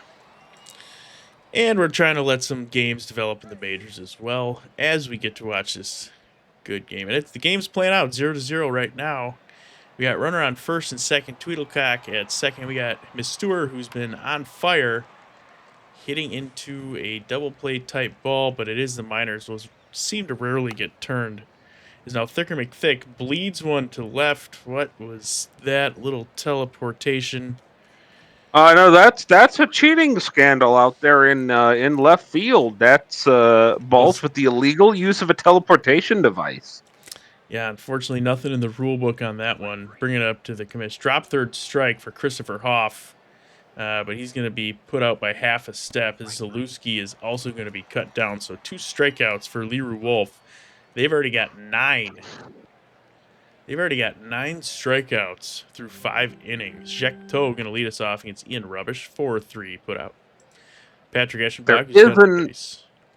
There is an anti-portal gun rule. If you look in the rule book on the back page next to where Dame keeps his ice cream stash, there is a rule about no portal guns. So that'll be a hefty suspension for Bolts. I was told not to go near the ice cream stash. As Gabe Coasty flies out to left field. Shaquille Crawford flies out to center field. We just need to fly out to right field by Jenny B. Pink. We've done it. We've completed it. And it's not going to happen. 6-3 put out. Leroy Wolf still on cruise control, though. 1 hit in 6 innings. They're doing everything they can to give their team a chance to win. Bruce City with their 7th hit of the day, but nothing's going on as now they've got another hit. So runner on first and second, no outs for Levine, Mistura, and Thicker McThick. Levine, F7 put out. That's not going to be enough to advance the runner. Mistura grounds up the middle, 6-4. They get the fielder's choice. So now 2 outs for Thicker McThick. He hits one high and deep. That is over the wall. That might be all Bruce City needs. Knock on wood if you're a Bears fan, or don't knock on wood if you're a Lemurs fan, because Leroy Wolf is cruising on the mound. And Bruce City's well, if you're a Lemurs fan, you need to get a hit first. Well, that is true. Well, they got one. Well, multiple hits first. There we go. Eschenbach cut down. They've been on base twice today. The last 2 times they have not been on base, but they're batting .316 on the season. They'll be okay. Leroy Wolf back out there. 6-3 put out. They are now replaced by Paj Boba. So they must have hit their pitch count limit or something. Because it seemed like they were not going to need to be taken off the mound today. But Paj Boba, 2.83 ERA on the season as Kwanzaa's on first. Diving catch by Jecto. Not needing the teleport for that one. Just using his own feet. Ian Rubbish still goes. Marshmallow on the wall. Marshmallow gets cut down. Jeff Bass at bat now with 1 out. Slow roller to short. And he gets him by half a step. That was a close play. Livingston Tweedlecock hits it to first, and that's stepped unassisted. Put out there as well. So I struck Fetty's on the mound, by the way. So both starters are gone as Paj Baba continues for Bruce City. Seymour Bolts at the plate. He's going to get a walk, so 1 out for Abe Ghosty. He's cut down on a fastball. Couldn't get the bat off his shoulder in time. Must have been looking change up there. Shaquille Crawford hits into a 4-3 put out. Little ground out to the second baseman. We're into the bottom of the 8th. CJ Levine hits one, but it's an error. First baseman couldn't handle it. Throw was at his knees. Awkward position for the glove as now Levine's going to steal second. No problem. Mistour's got a runner in scoring position. But now he's back in the dugout. So Thicker McThick with the runner in scoring position. He finds himself on first. So first, second, AJ Boucher batting .316 on the season. We got a double steal on. It is successful. So 2 runners in scoring position. Hit down the right field line. That's going to get down. That should be 2 runs. No, it's not. It's going to be 1. It's going to be 1 run, so there'll be 2 outs. But AJ Boucher finds himself at second after they cut the runner down. Jecto will hit into a ground out. So only 1 run for Bruce City on that line drive to right field after the good throw. We're into the top of the 9th. Last chance for Louisville. Bryce Wheeler on the mound. Jenny B. Pink, F9. Stephen Moore Jr., F8. All right, now can we get the F7 by Robin Griffin? Nope, he's going to be cut down. So that's going to be it. Impressive pitching, only one hit for Louisville. Coming from Robin Griffin, nearly a no-hitter otherwise. Brew City getting 3 RBIs from Thicker McThick, that off the one hit, off the home run, the 2-on home run. They only needed 1, though, to win. Leroy Wolf is going to get the win and the player of the game, as deserved. They got 9 strikeouts in 6 1/3. Ian Rubbish also went 6 1/3, but they gave up the 3 earned. That is the difference in this game. So let's head out and see what the lay of the land looks like now. We're going to go bottom to top. So we'll start here. You with me, Leatherneckmike? You want to take? I am. Yeah. I apologize if anybody heard my phone ring. I'm the most popular man in America when I need to be doing something. State College wins despite 3 errors. That's probably not often you commit 3 errors and still win the game. 3 runs at the bottom of the ninth. They win 10-9. Really good day from Dog Maple, 5 RBIs. Anchorage would see a 4-hit day for Love. He did a nice job. Really high-scoring game sees Lotzik give up 6 in his start, and Yetif give up 6 in his. DW Dog Maple, your player of the game. In front of 200 people. Nobody wanted to go to that one. No, we're gonna go Armadillo's Firehawks. Armadillo's win going to 69 wins on the season. Don't count them out, I guess, for that first seed. You no, they are can count them out for the Yeah, first you seed can. because they Yeah. play. But I Not for the believe second the seed. bye. Yeah. They can still get the second seed bye, so don't count them out yet as they win 7-5. They're gonna have their work cut out for them ending the season against California, though. California's a good team. They did not win today, though. As Peavers and Dion Sandals with 2 RBIs each, 3 RBIs from Kreis van Christelhauser. He does all he needs, and he's even got that German flag next to him, so he's a German player. That was aggressive. Yeah, right. Well, I guess. Be aggressive. Okay. Flop Quads gets the win. This is going off the rails. Taco Bell takes the loss. The man, Trongle man, that is, gets the hold. Deion Sandals is your player of the game. The bots get beaten by the Flamingos. Good. We always love to see the bots lose. Nobody likes to see the bots win. Mocker with the win. 7 1/3. No earned. 3 RBIs for Knopf. Florida wins. That's right. Schumacher, player of the game. Keep that one short and sweet. Hat Cats Kingpins. Hat Cats win. Michael Dion II was probably not on the mound. They win by 1. No, it was BTS. Okay, even worse. No, I'm kidding. H.A. Justice for Lincoln Mercury, RBI, 2 RBI from Carson Warwick. On the other side, Penley with 2, Tatton with 1. He was player of the game last time. Big Titius Smithius is going to be your player of the game as they got the win with Zinga with the loss and Cologne with the save. All right, Majors time. Let's scroll up very slowly. We don't want to spoil anything. Nola's going to beat DVS despite a late charge by the Scorpions in the 9th. 2 errors will usually get you done in, and that's what happened here. Gaio, Williams, and Bang had 2 hits for Nola. Death Valley had 3 hits from Montalban, something like that. Anyway, down to the pitching.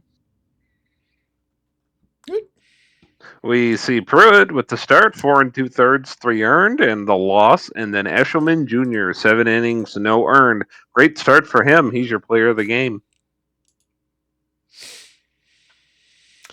All right. Let's see. Nashville Indians next. Nashville Apex. Apex winning a little too late in a walk-off, bottom of the 9th walk-off. So I guess they're playing for pride now. As Car Crash, Payne, and Thompson get an RBI, the Payne solo home run was the game decider. Nashville, not a whole lot going, a bunch of 1 hits across the board. It's a low-scoring game. Katarina takes a loss. Calm Chicken with the win, 7th on the season.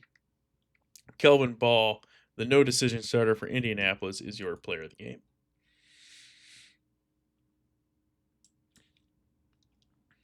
Quick and dirty, this one. Detroit beats Lunar Base in the battle for the Third place spot. third pick, I believe. Matters for TV.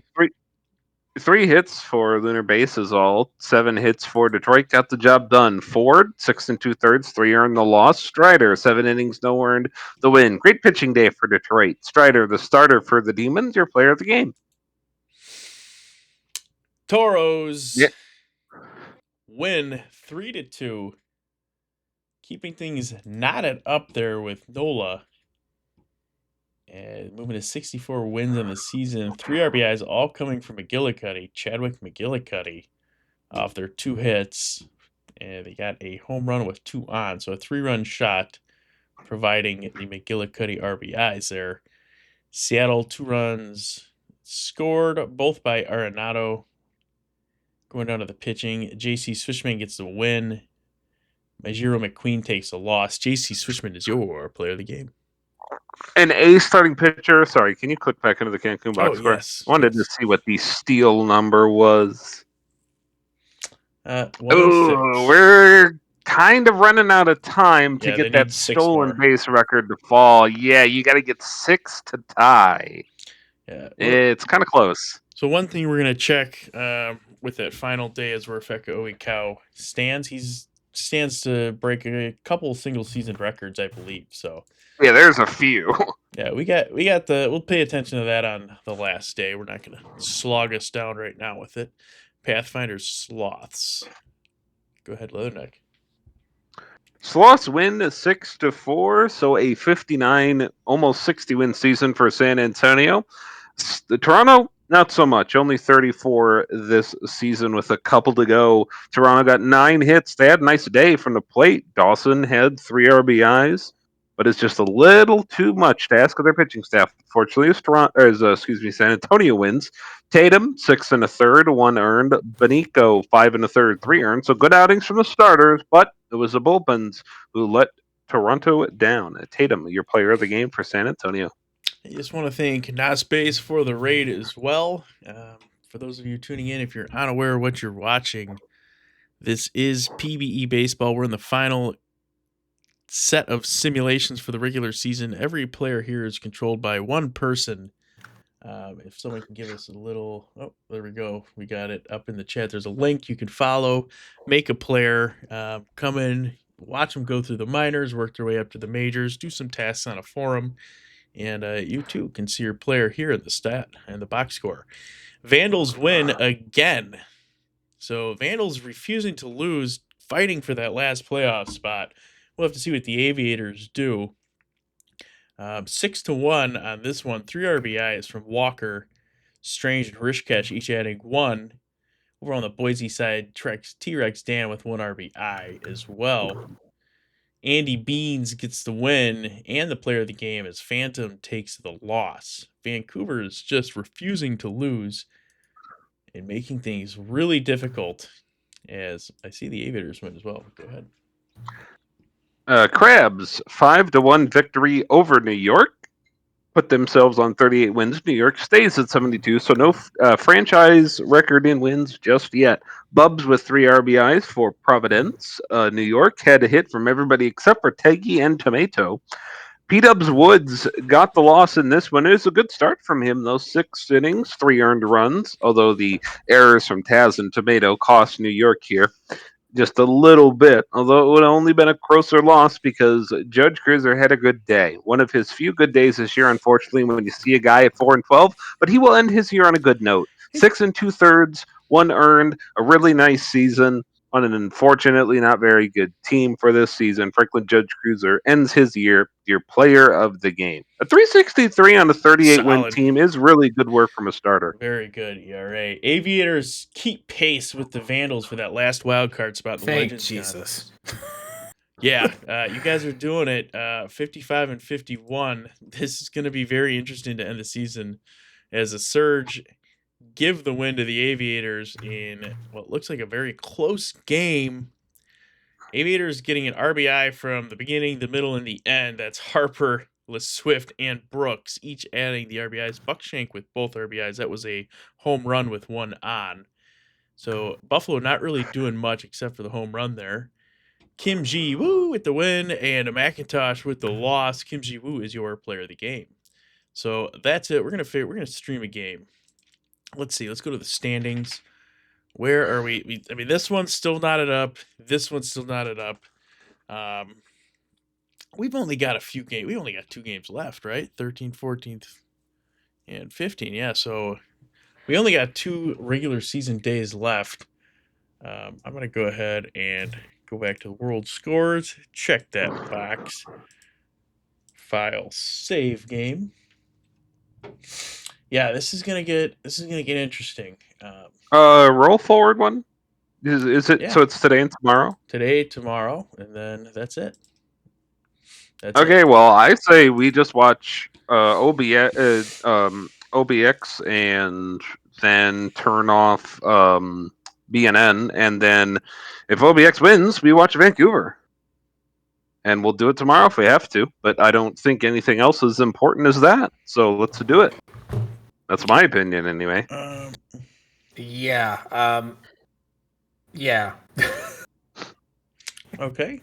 So MaxLP's like, I don't want the streamer curse on my own team. As you can see, his nameplate has the OBX logo on it. The other alternative here would be quick sim this day and then get to tomorrow. Because tomorrow. How long you been streaming for? Oh, we haven't been streaming very long. We're an hour and 42 Yeah. in. Okay. No, I'm cool we're with fine. it. I'm cool with it. I'm okay with it. Then shut BNN off so it doesn't sim the background like you do for playoffs. Okay, hey, new streamer here for the league. See the yes. Yeah, hit no. Boom. Yep. Wow, that was easy. And then FYI, so next season when you stream again, you will have to turn that back on. Oh, FYI, might turn it on tomorrow. You never know.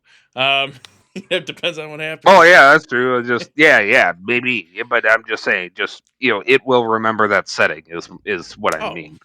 Yeah, well, I'll figure it out. I'm good. We're gonna get going here. Well, I'm ready to rock and roll. If I'll take the first half. OBX. I mean, we're making Max call the game, aren't we? I'll lead this off. Okay, he streamed for 10 hours yesterday, so. Well, but it's his own team. Come on, he can do it. All right, well, I'll give Max the first half, then I'll help him out because he also streamed this morning on the same channel here. So let's get into it. Max, lead us off. Oh, wonderful, wonderful time here. Let me get my screen because I have it on a different. Okay, here we go. That's the fly ball to right, and Buckshank flies out. So we've got Whiskey on the mound here. Here's the pitch. Garbanzo. Gee, I am way off. Garbanzo strikes out, and then here's McDaniel. McDaniel strikes out, so not the greatest start for OBX. It's no score going into the bottom. So Buckshank will lead off here, facing Wombat Jones. Jones gets the ground ball to throw the first in time. One away. Here's Kelly. Kelly strikes out swinging. Nice strikeout from Jones. And it will bring up Swarger here. Swarger, 28 home runs this season. And strikes out looking. So 2 strikeouts for Jones. And we go to the top of the second. It's no score. Here's the fly ball to the right from LeSwift. One away. So this will bring up Duke here. The pitch to Duke is a ground ball up the middle, and it looks like it'll be an infield single, and it is. And I'm pretty sure Duke's going to run here. 62 stolen bases on the season. There goes Duke, and Duke is thrown out. As for Henry, ground ball, and there's another out, and we go to the bottom of the second, no score.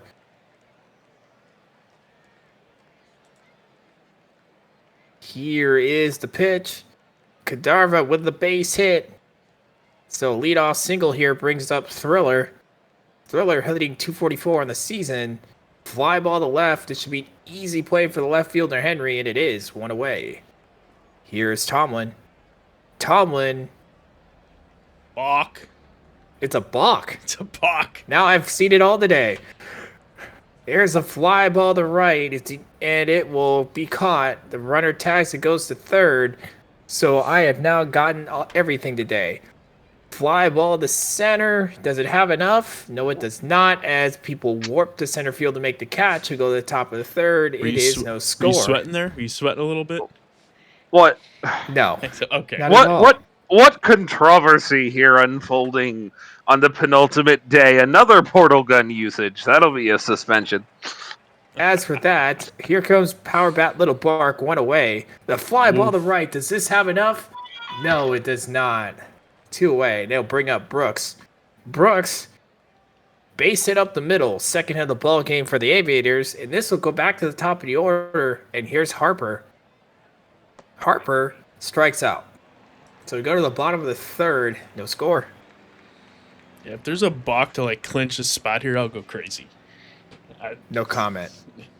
Here's Mayo. Ground ball to short, one away. This will bring up Mato. Here's the pitch. Mato ground to third, and it gets by the third baseman. It loses the handle. Either way, it's an error on Swift. Ground ball to third. This time, Swift makes the play. Two away. No relay, though. And then there's strike three. The check didn't cash, so we go to the top of the fourth. It's no score.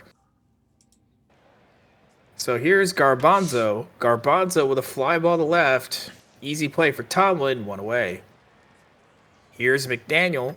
McDaniel, base hit into the corner and all the way to the wall. Runner heading for second will be safe. McDaniel's on here, scoring position for LeSwift. LeSwift can make up for the error. And that's a no-doubter. That is gone. The out-of-town scoreboard that is no longer existing. Close the out-of-town scoreboard. It's 2-0. Yeah, I will. Aviators lead 2-0 here, and then a base hit from Duke. And Duke this time steals second base, and this will do something for Henry. Henry flies out the right. Runner doesn't tag, though. So here we are, two away for O'Richards. And O'Richards strikes out. So 2 runs here for the Aviators. We go to the bottom of the fourth. It's 2-0. Sporger, base hit up the middle. Leadoff single brings up the tying run at Godiva. Here's the pitch. And that is a fly out to right. And that will bring up Thriller. Thriller strikes out swinging 2 away. So here's Tomlin. Can Jones get out of this? There we go. There we go. I can see right field now. Here's Wombat Jones' pitch to J.C. Tomlin. And that is a base hit up the middle. Runner goes to third. This will bring up Alou. Runners at the corners. Can Jones get out of this? The answer is yes. Fly out the left. They get out of it. We go to the top of the fifth. It's 2-0 Aviators. And the bottom of the order here, Power Bat Little Bark. And that's a fly ball to the left, but it's an easy play for Tomlin, one away. Here's Brooks. Brooks strikes out swinging. 5th strikeout for Whiskey. And that will bring up Harper here. Harper at 104 stolen bases this season. Strikes out swinging. So we go to the bottom of the 5th. It's 2-0 Aviators. And thank God I'm done with this. Well, I am not. I'm just getting started. Itsumi Mio is going to be out. Tonk Bateau, 9-hole hitter, hits it to left. OBX clinging to that 2-run lead. And 2 games left with the Vancouver tie. This is going to be fun as Buckshank finds himself on base, and then Kerry Kelly gets cut down by Wombat Jones. OBX looking for more insurance runs. Garbanzo with a strikeout. McDaniel hits one hard, high, and deep. Over the right field wall. That one's gone. Shrimp McDaniel with a solo shot, giving OBX a 3-run advantage.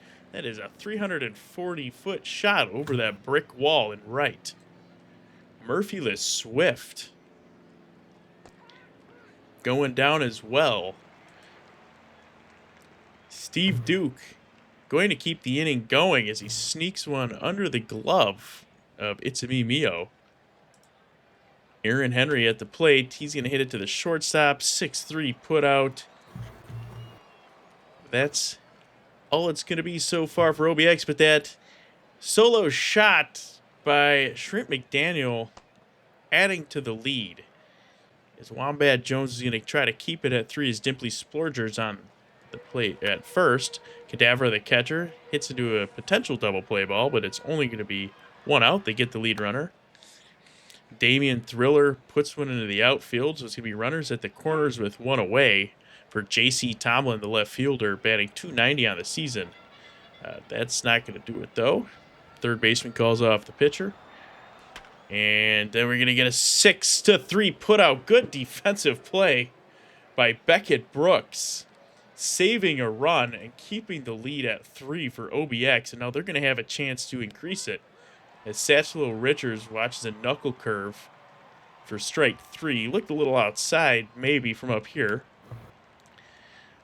1 power bat, little bark, hits into the foul territory, and that's caught.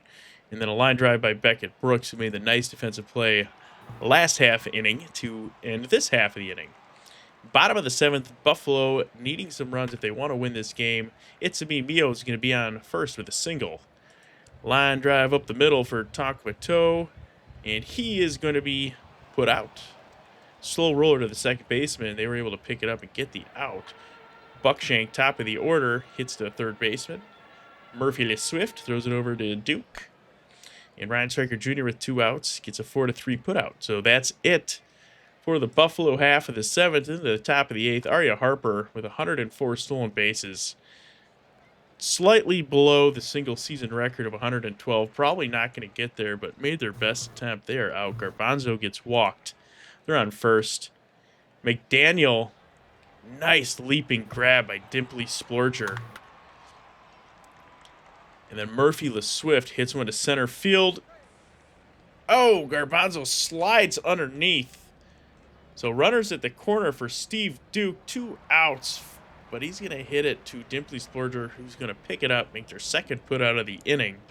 Side is retired. OBX clinging to that 3-0 lead. 6 outs to get. Caught in the outfield. Cadavra, strike out. Ryan Stryker Jr. on the mound, as he has been. And he goes 2 full innings there. As now we're back to OBX, top of the 9th. Aaron Henry walks, so OBX hoping to increase that lead. Aaron Henry's going to get cut down there. So 1 out now for Satchel Richards, and he strikes out. So 2 outs. 1 dog, power bat, little bark at the plate. He hits one to the corner. It's going to roll. It's going to roll. Is he going to go for 3? He's not. As the right fielder goes into the bullpen and throws it back into the infield. That happens. Beckett Brook is going to get an RBI single. Yes, he is. So OBX getting a very important extra run there. 4-0. 10 hits for OBX. Now they're out of the save situation, but they don't care. They'd probably prefer that. Is we're going to get J.C. Tomlin, Manny Alau, and Itsubi Mio. The bottom of the order is 6, 7, 8, and then 9-hitter for the Surge. So work cut out for the Surge. Alejandro Abassi on the mound for OBX. Beckett Brooks, who's been making defensive plays all day, unable to get that one. J.C. Tomlin's at first. Manny Alau, weak hit. They get the lead runner. Nice play by Satchel Richards to get the lead runner. No Buffalo player in scoring position here as Itsubi Mio goes down. Now Takmato, it all lands on him. 2 outs. Hits it back to the pitcher. 1-3 put out. OBX wins 4-0. Nice win for OBX. They needed it, and they got it. So 1 dog, power bat, little bark with 1 hit and a run. 2 RBIs for Murphy LeSwift. That was their exciting home run. That 340-foot shot over right field wall was all them. Shrimp McDaniel as well with 2 hits and 2 runs. So OBX gets it done against Buffalo. Buffalo didn't really get anything going on offense that whole game. As you can see by the chart, it was just OBX. Wombat Jones gets the win, 11th on the year, no earned runs, going 6 innings. They're going to be your player of the game as well as Rocket Whiskey takes the loss. All right, so that sets up a very important Boise-Vancouver game. It does set it up. We're going to go ahead and we're we're gonna go down. Let's get through the minor leagues first, should we? Or should we do it? I don't know how to. I want to see this one. Let's do the champs. Let's do the champs because I want to see the Toros and New Orleans Rougarous as well. So we're gonna start bottom up, and the champions always get left behind. They're always made to wait. So we'll do that, and then we'll go down to the minor leagues. Champs, legends, minor leagues. We're gonna go bottom to top in that order. Oh, DVS nicks the win. Yeah, DVS. Well, that's kind of interesting. So space gained possibly for Cancun, 6-4 win for Death Valley, who reaches 60 wins, 6 RBIs on only 7 hits. That is what you call efficiency. For New Orleans, it was 9 hits, but they could only get 4 across. Like in 6 innings, 5 earned in his start. Billy the Kid, 4 2/3, 3 earned, and it was Keith who picked up DVS with a 3 2/3 performance out of the bullpen. So DVS trying to play spoiler to the Rougarou party down in Nolens. Your player of the game was Lycan, the losing starter. I don't think I've ever seen 5 earned runs get player of the game before. That's kind of interesting. And Wonder if those runs were maybe given up by somebody, possibly? That's interesting. yeah, that seems bad. I have questions. Yeah, I have questions too. MaxLP, I'll leave this one to you. So the Apex defeat the Stars 11-5 with 10 runs in the middle innings here. Indy got 3 runs, 2 hits, and 3 RBIs from Enderman, 2 hits and 3 RBIs from Callahan, and 2 RBIs and 2 hits from Payne. As for Nashville got 2 hits each from Valor Jr. and Momspooner, and Love got 2 RBIs on their 31st home run of the season. Your winner is Farnsworth. Your loser is Mulder, and Enderman is your player of the game. All right, Space Rangers, Detroit Demons. Also, this is a fight for third place. Demons can lock up third place in the division here with a win, and they do, winning 9-6, jolting the Rangers, as that says. 4 RBIs for Sting Eucliffe. Good day from them. What was that? That was a grand slam. So this is the second grand slam we've seen today by a losing team. As Detroit got 2 RBIs from Alpha Nerd and 3 from Lou Williams and another 2 from Link Althouse. So their lineup was cruising. Shohei Ohtani gets the win. Thornberry with the blown save and then hung with the loss. The double negative did not make a positive here, as Sting Eucliffe, with those 4 RBIs, is your player of the game. You know what? You can't say he didn't do his part. That's right. Let's go up here. Go ahead, Mike. Makes Cancun wait anyway. All right, Voyagers get their 73rd and a franchise record win. They win 3-2. Got it done in the 9th. Voyagers 5 hits on the day, a pair of which coming from Mosquitoes. Providence actually out hit them. Had 9 more hits. Neither team was very efficient. Providence was just less. Alessio 6 innings, 2 earned. New York Moose 5 1/3, 2 earned, but neither starter got the win. That came down to Jones and Bonso, the win and the loss. Ransom Jones, his 12th of the year and his nice 2.16 ERA. Alessio, though, the no decision starter for Providence, your player of the game. The Sloss win 8-0. Pathfinders only got 4 hits in this one, while San Antonio got 3 hits and 3 RBIs from Don Marcus and 2 hits and 2 RBIs from Dynasty.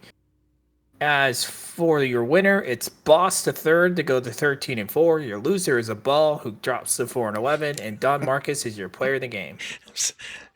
All right, JC Swishman, I'll give this to you. We'll go Vandals last. Toros win 10-8. Seattle Sea Serpents. Oh, an 8th run fourth. An 8-run fourth. Let's see how the thing people were really watching for here. Could Seattle hit the over on the casino line? They will not this season. I know that's what people are really caring about here. As Toronto wins 10-8. Bad beat. Diamond Man. They're not clear. They're cloudy. Wait, they're clear, not cloudy. 2 hits, 2 RBIs. McKenzie 2 hits, 2 RBIs. And then also 2 RBIs from Aza and Berlina. So a lot of people putting in work here. Starting pitcher, how did he do? He had 2, so he's at 108. So technically, if there's a game 109, yeah, but he needs 4. No, there won't. Cancun can't be in a game 109. Okay. Division winner is tiebreaker. Boo. Anyways. Just needs 4 on the final or 5 on the final day to break the record. It's fine. Okay. 5 stolen bases is easy.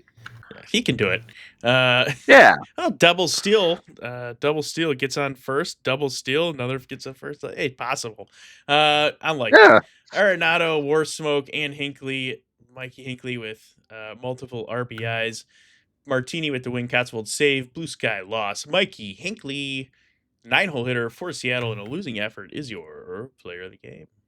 So if you're a pitcher, by the way, and you hit one in the gap, do you stay at first base? Yes. Yes. No. Well, not with the division on the line. Actually, no. All right, so we're watching this one, right?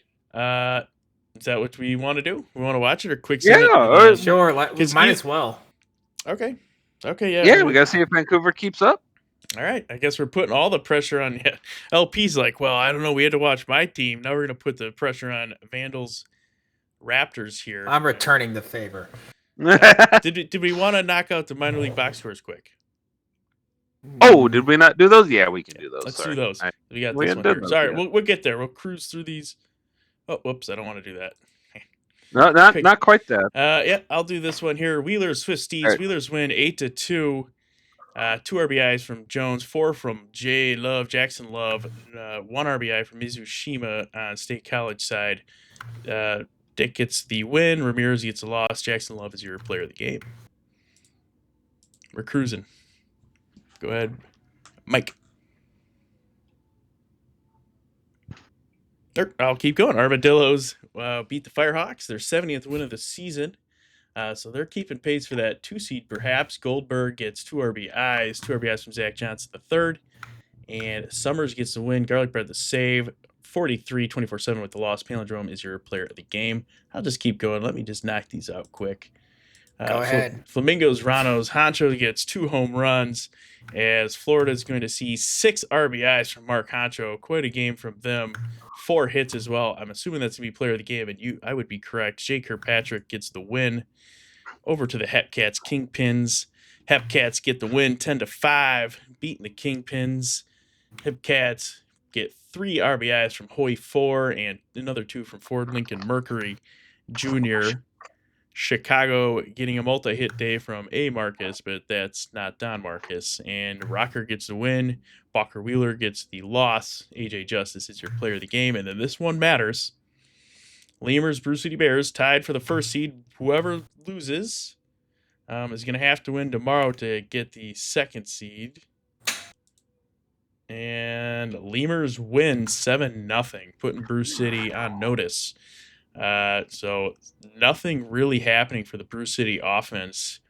Couple of multi-hit days from AJ Boucher and Jack Toe, but no RBIs. 4 RBI day from Jenny B. Pink. 2 hits. Robin Griffin with a home run as well. So Robin Griffin and Jenny B. Pink each having a 2 RBI HR. Lopez with the wing. Crockwell gets a loss. Cesar Lopez is your player of the game. All right, now we can go up here. I mean, look, let's be honest. Minors-wise, 2-3 may not matter that much because the 3 has to play Kansas City, who is easily the worst of the playoff teams in the minors. But still, it's, what is your philosophy? Do you like playing that week? Do you like having that week off to rest and recover? It could change your season that way. Which would you rather do? It's an interesting proposition. I like hanging runs on people. I like mashing balls over fences. I will start this game, and then MaxLP if you want to finish it. Is that fair? And then That is fair. Leatherneckmike, you just pop in and out as need be. Yep. What's going on, MaxLP? You got something to say? Yeah, I am on. Since my hating on oldest is staying late, I could get a phone call at any time. So I will Okay. let you guys know if I get that phone call to actually pick up my oldest. Cause If that happens, then I'll just hop in. So here we go. Let's do this.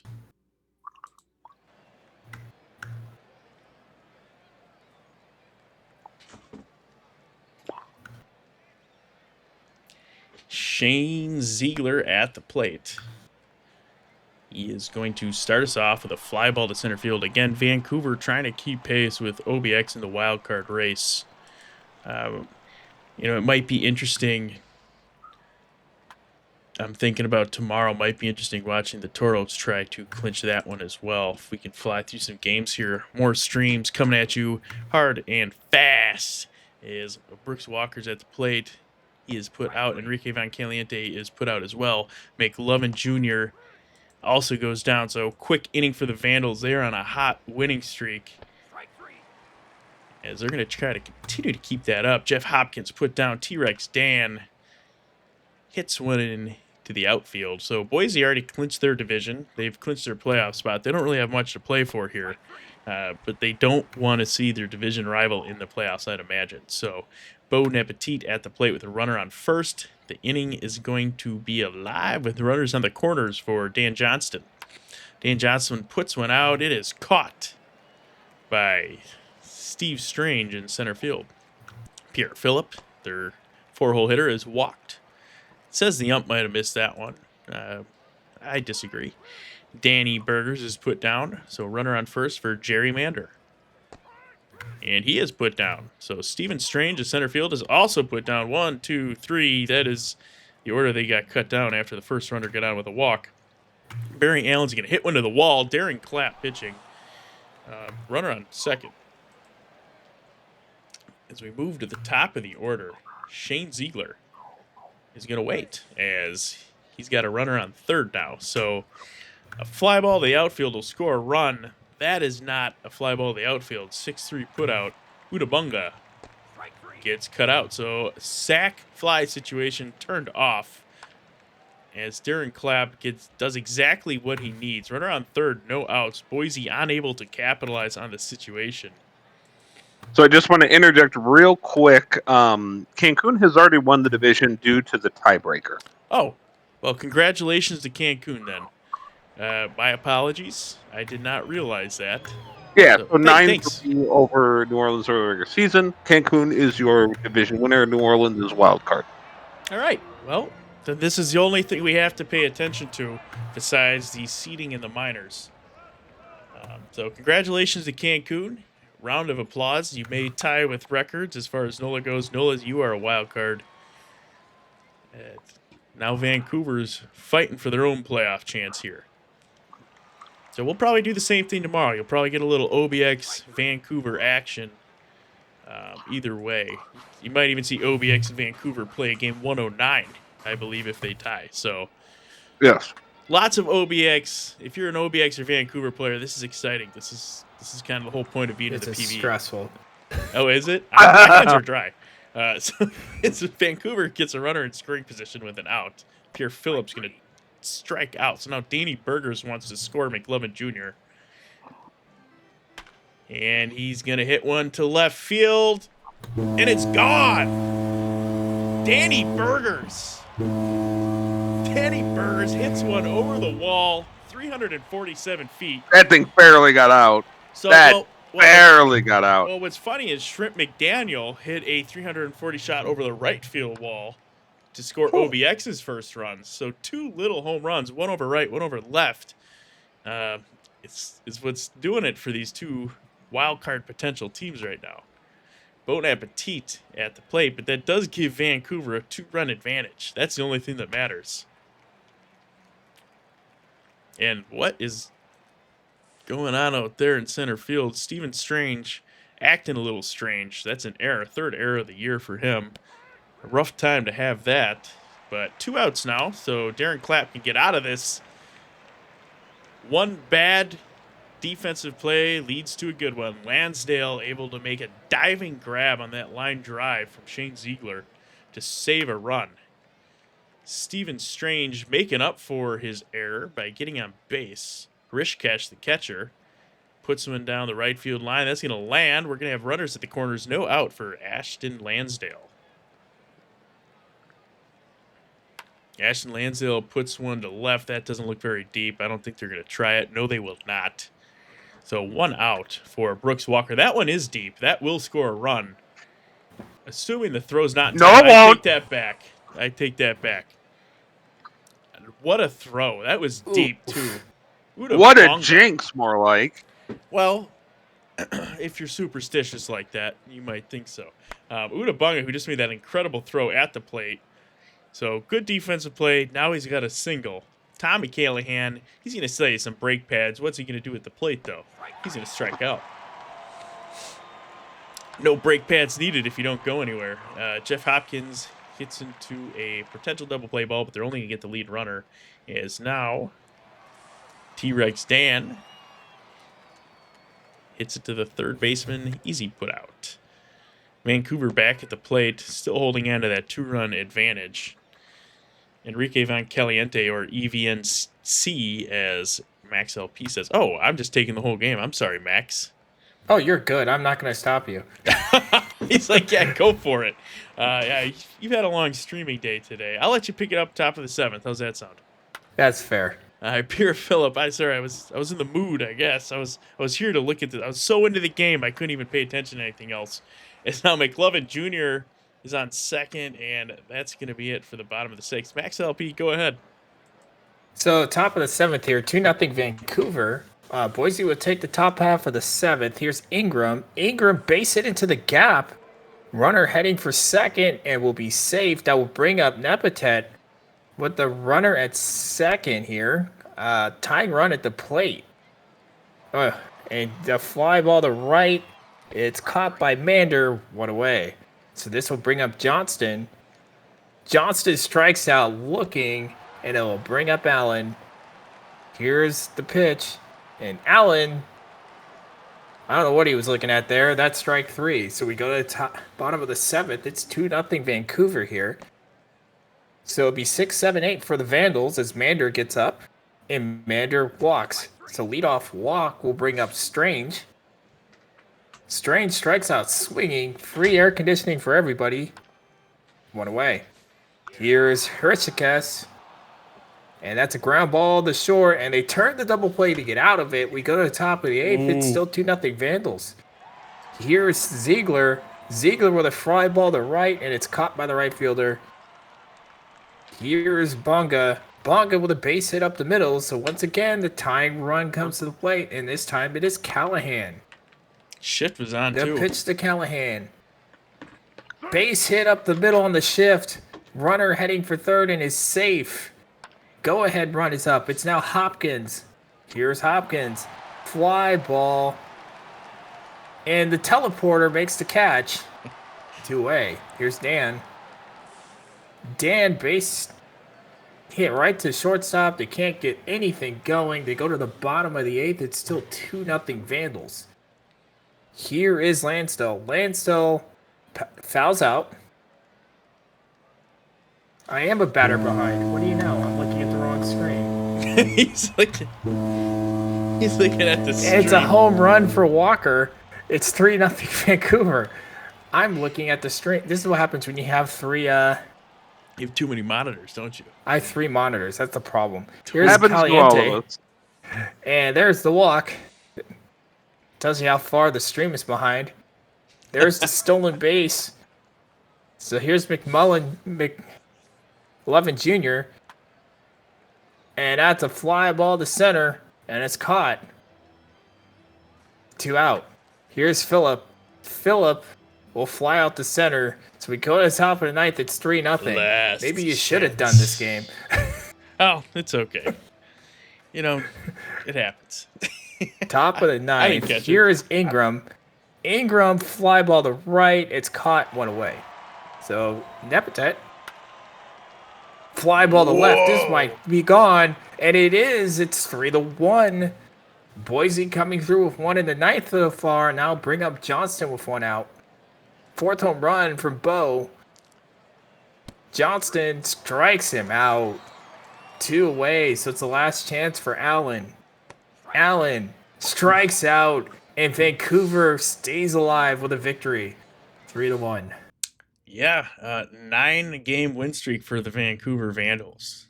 That's stuff of legend as they try to make the playoffs. This is Boise not fun. only scored on that solo shot. 2 RBIs for Danny Berger. That was that 2-run home run. That was big. and that's really all they needed batting wise. As we go down to the pitching, Arcanum got hung with that loss, only gave up that 2-run home run. So really a decent game from them.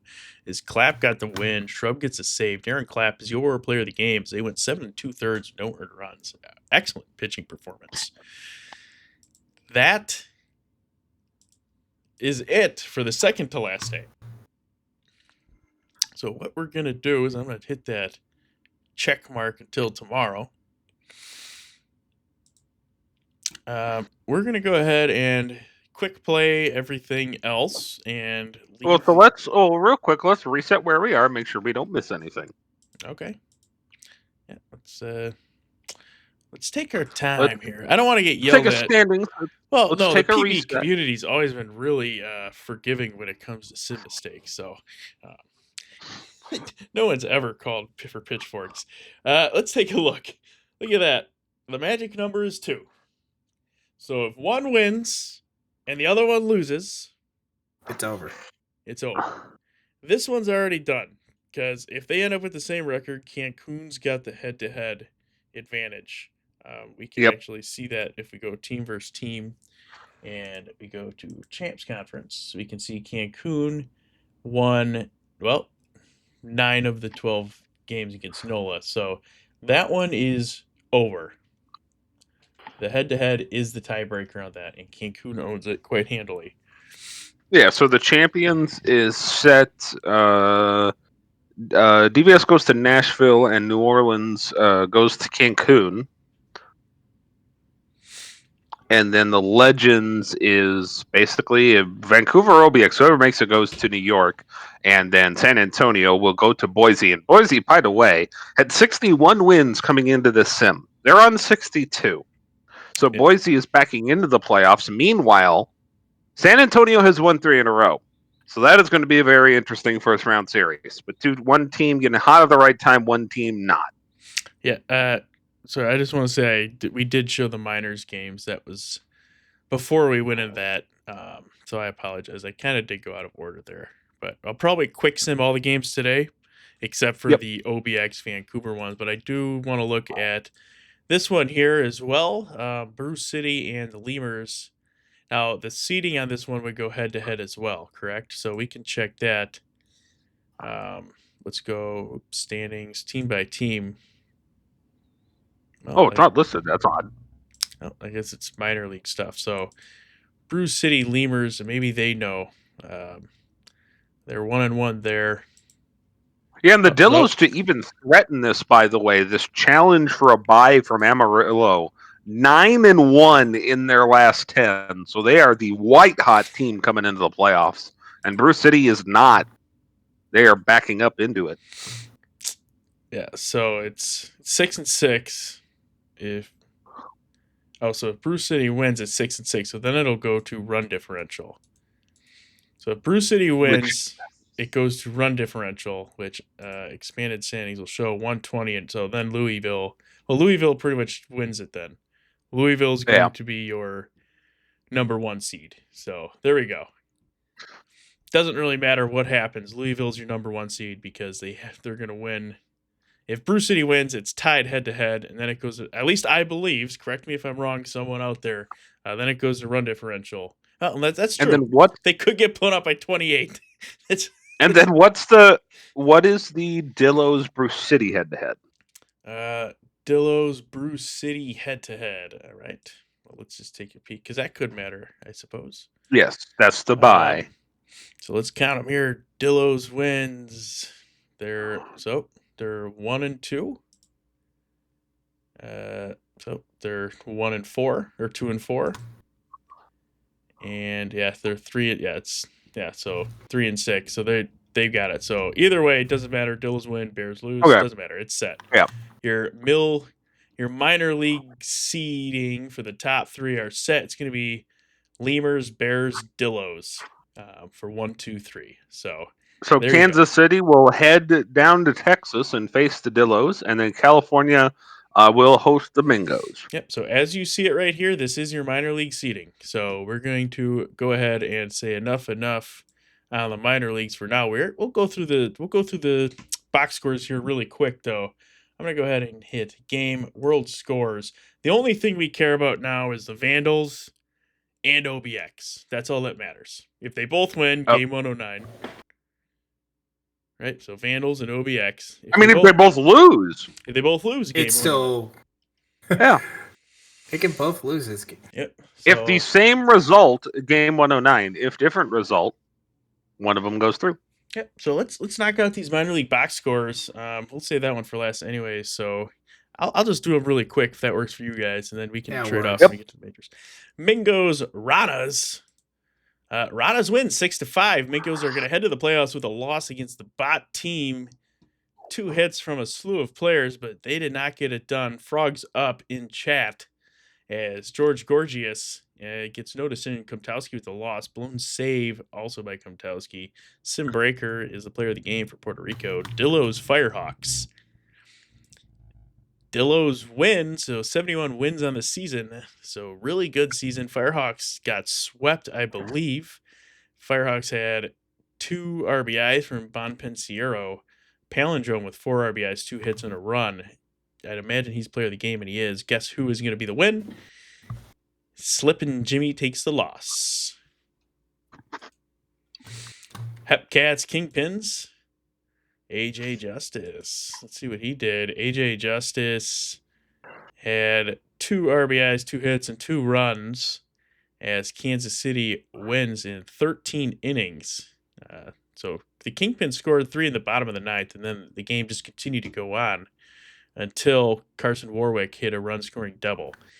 Going down to the pitching, blown save by Kanye West. John Jacob Jingleheimer Schmidt with the win. Bob with the loss. AJ Justice, player of the game. Wheeler Swift Steeds, 10-9 win by the Swift Steeds. They're going to end up behind the Wheelers in the final standings, though, as 3 RBIs from Bagshwari Sign and Mizushima also had 3 RBIs. Bagshwari Shine used to play on OBX, so we'll see if their affiliation, if they're still cheering for them. Warrior King gets 4 RBIs for Anchorage, 3 RBIs from Jones.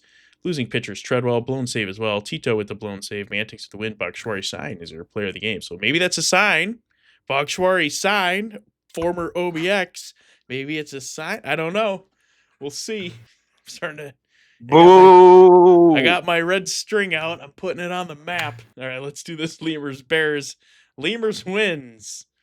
So Lemurs win 5-4, as it didn't matter anyways, but Bruce City's going to end up with the same record as the Dillos. 2 RBIs from Zalewski.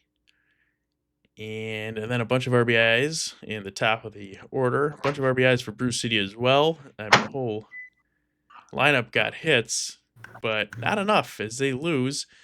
Serg gets the win. That cybernetically enhanced Robo-Dibble. Gerhardt with the save, and Mander with the loss. So we'll go through the Champions Conference as well. MaxLP, you want to grab this one? Sure. Yeah, if you're here.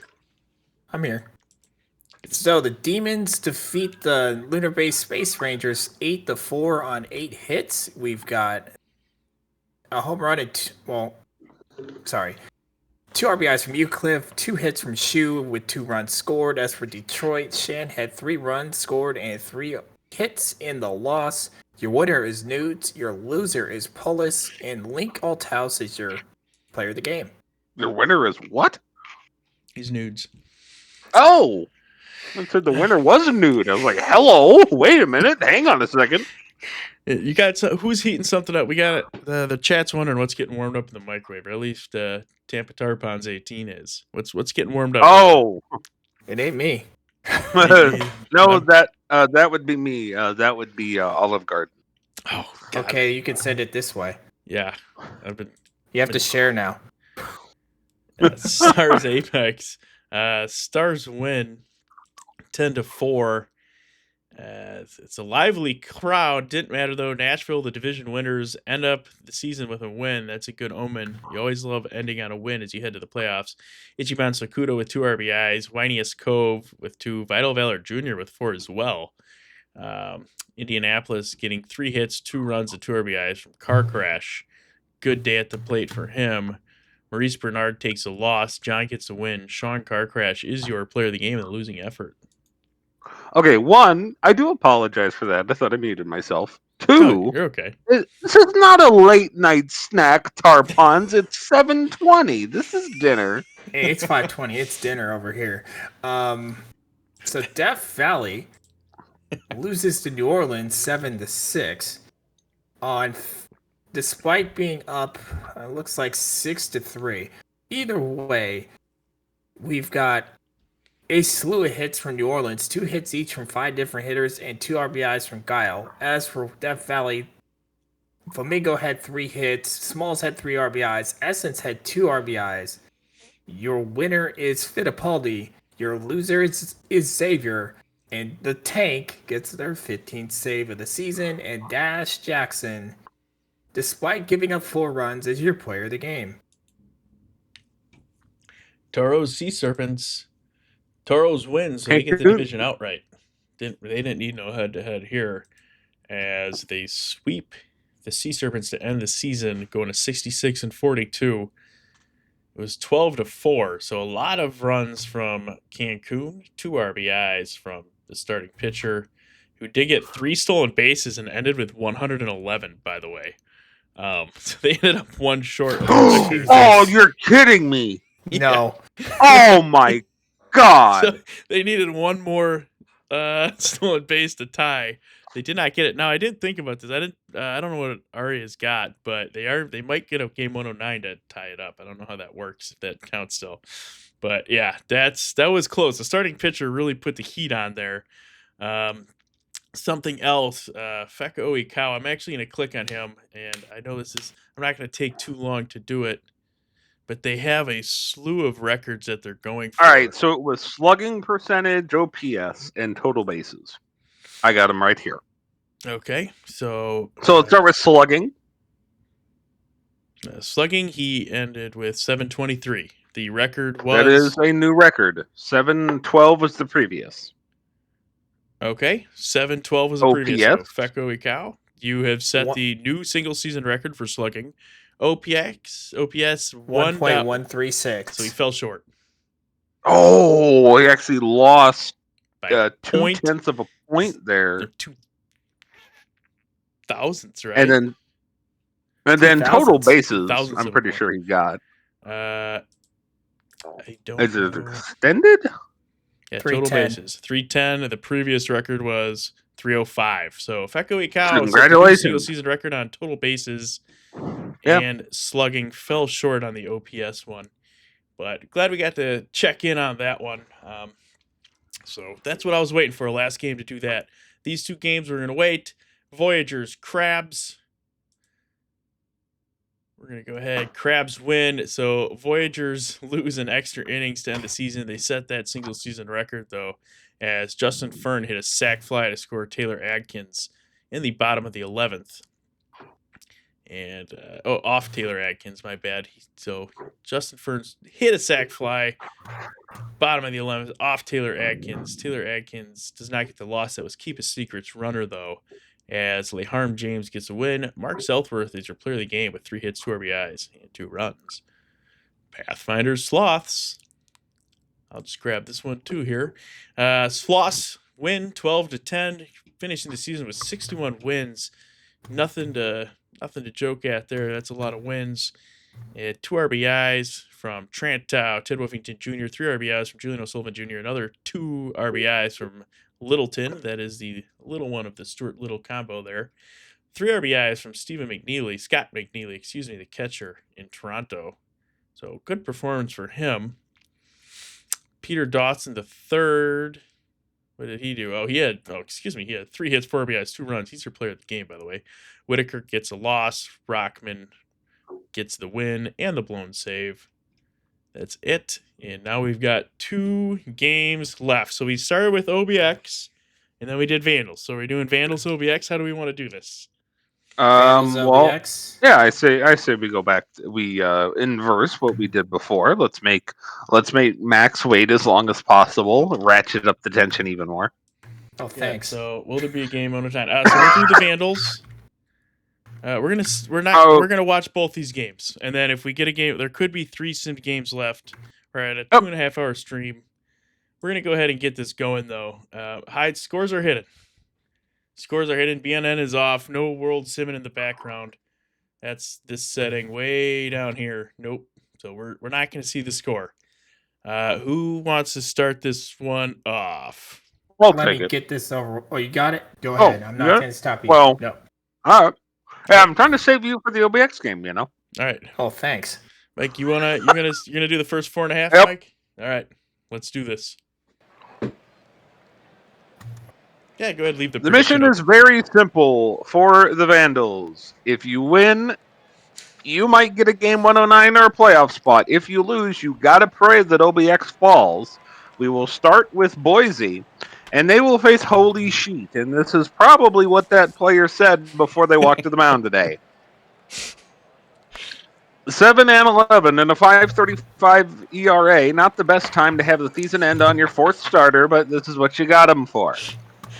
Top of the 1st, we'll go scoreless. Kerry Phelps says if he hits 21 home runs, he'll pass Feko Ikau, by the way. So, just this game, though. And Walker gets a base hit. That's funny. Now EVC. Hang on, we're going to have a steal of second base. That's safe. So the 65th for Walker.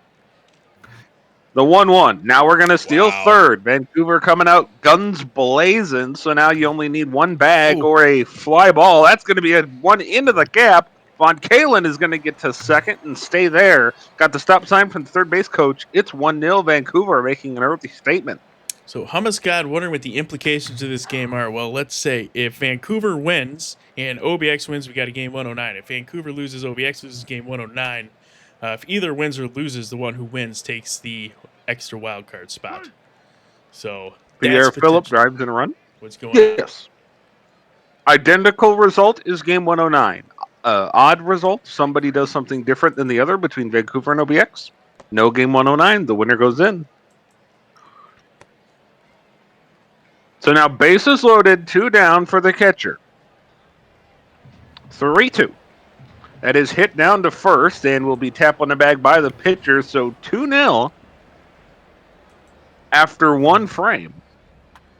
Top of the 2nd for Sheet. That's a fly ball to left from Hopkins. 2-0 to Dan. Bouncer to third, over to first, and that's 2 away. Curtis Ingram, and that's hit over the head, so no hitter today on the potential final day of the year for the Vandals. And the 1-1 is a fly ball to center field. Camped out under it is Strange, and that's it for the top half of the 2nd. 2-2 to Lanzel. Easy one to first. Now Walker. The 1-2. Struck him out. Phenomenon trying to keep the ERA under 4 on the season. A good year. 16-3 as a starter. Von Caliente strikes out. It's cut off there on the box score. That's my excuse. Or on the lineup, I should say. 2-1 to Johnston. That is a pop-up to right. It'll get down for a single. Here's Barry Allen. This is hit into center. That's going to get down, so it's going to be first and second, no out, and we're already in a jam for Sheet. Bouncer to third, over to first. A very important double play from Lancel. A hard one to center is caught. So big defense there. Strange picking up a missile in center. Lancel getting the double play done. Top of the 3rd. Boise still quiet. Vancouver, who refuses to go quietly into the night. They want their playoffs. Pierre Phillips strikes out. Here's Danny Burgers. 3-2. Hit hard at second and a leaping grab from Ziegler. And that'll end. We are 1/3 of the way done with this ball game. We are at 2-0 at Vancouver. Now here's Hopkins. The 0-1 to him. That is into left. It's going to get down in front of left fielder. Vancouver playing back on a lot of these balls in the outfield. They're trying not to make mistakes.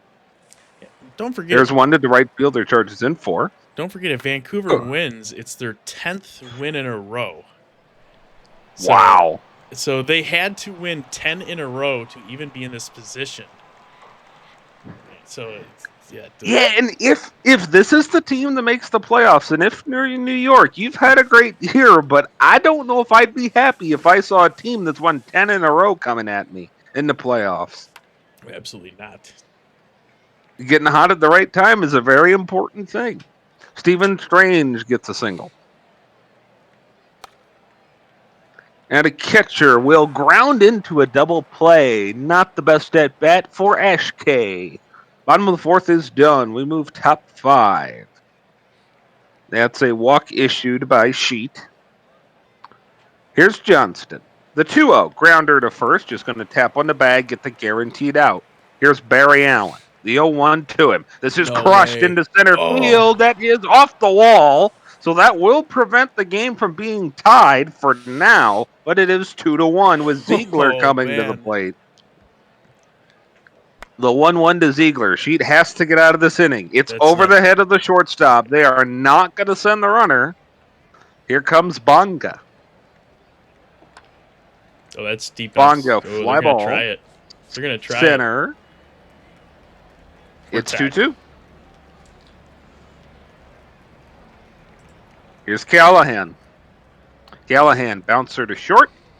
That's over, and that's an out. But, in fairness, it is 2-2, but you get 5 innings out of your starter who's got a 5.32 ERA over the course of the year. Yeah, I think you'd take that if you're Vancouver, realistically.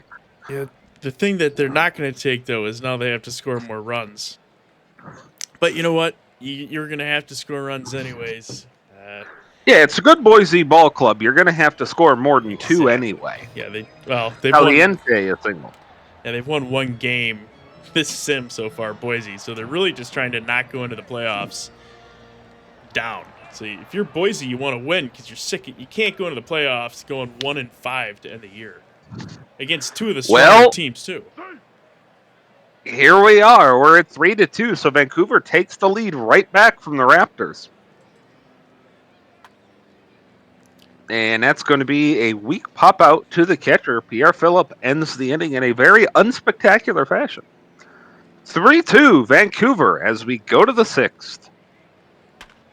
Hopkins, the 1-0 bouncer to second, and that is Caliente and McLovin who combine for the out there, and they will do so again for the second one from T-Rex Dan. Ingram will make it again, the second and first base combination. So that's 2 and 3 of the order combining on defense. Usually they combine on offense. This is Burgers with a flyout. He's 0 for 3 today now. Jerry Mander, a horrible practice and a lazy groundout. Here's Stephen Strange, the 2-1 back up the middle, so that's another 2-out hit. Vancouver would argue gerrymander's only horrible practice if it doesn't work in your favor. So, yeah, that's true. As another 2-out hit, it's 1st and 3rd. Here's Lanzel. He's got a clutch double play. Can he get a clutch hit? No, he cannot. So top of the 7th. 3-2. Vancouver hanging on by a run. And Napetit? However you say that. That's a single. oh, Napetit. Bon Appetit, yes indeed. And Bon Appetit to a double play. Caliente having himself a day at second base. This is a deep one from Allen over the head of the center fielder. Gets that thing back in as fast as he can. And the tying run is standing on second. The 0-1, and that's a pass ball. This is a bad time to miss for Max Velo. 2-2, got him. Max Velo did not miss that. Yeah, he didn't miss that one. Stretch time. Well, Yako, you set the record for wins by your franchise today. That's what happened. We are north of the border. In Vancouver, trying to stay north of Boise on the scoreboard. Praying to make the The playoffs. 0-1. And that is a 67th stolen base for Walker. 2-2 to McLovin. He's out. Phillip. That is hit back up the middle for a base hit. That's going to get a very important insurance run. Yeah, it feels big. MaxLP. you hear the OBX player in the background adding all he needs to the broadcast. Yeah, I was going to say, OBX players must steel their nerves going into their game now. That Can't is be grabbing the paper bags. That is the second time I've heard MaxLP just make a singular breathing noise. This stream. It won't be the last. It's always great to have somebody either in the playoffs or in this case pushing the booth. This is too great. stressful to be in the booth for. I don't blame MaxLP. Well, now wait a minute. We might have a situation developing here. First and second, one out. Oh, and bases then Bale. loaded. Oh boy, Ingram comes up with the bases loaded. He's cold, but he does have 21 home runs on the season. Goes down. Oh, huge strikeout! Are you Absolutely kidding me? massive. It needs The 1-1. Shrub's coming in. This is a pitching change. Boy. And that is a flyout. He's got it. Are you kidding me? That was a scary moment for the Vancouver Vandals, but they lived through it. They got 3 more outs to go, but they want to get some insurance before then. Mander is out at first base. By the way, 8-9-1, Johnson, Allen, Ziegler, all lefties coming up for Boise. Strains grounds out. And a catcher, because I can't say his last name, that's what I'll call him. He grounds out as well. So here we go. Will Vancouver put the pressure on Outer Banks, or will Boise get their second win of the night? Johnston. Oh, that's gone. Johnston gone. Second deck. Goodbye. Put a postage stamp on it. Oh, it's not. He hit that one back into the U.S. Lefty and the mound, by the way. Capacious Shrub. Hit that all the way back to Boise. It's 4-3. Here's Allen. Okay. So now here's Ziegler with one away. Shrub, 1-2. That one is hit into right as well. That's 3 fly balls. Here's Bonga.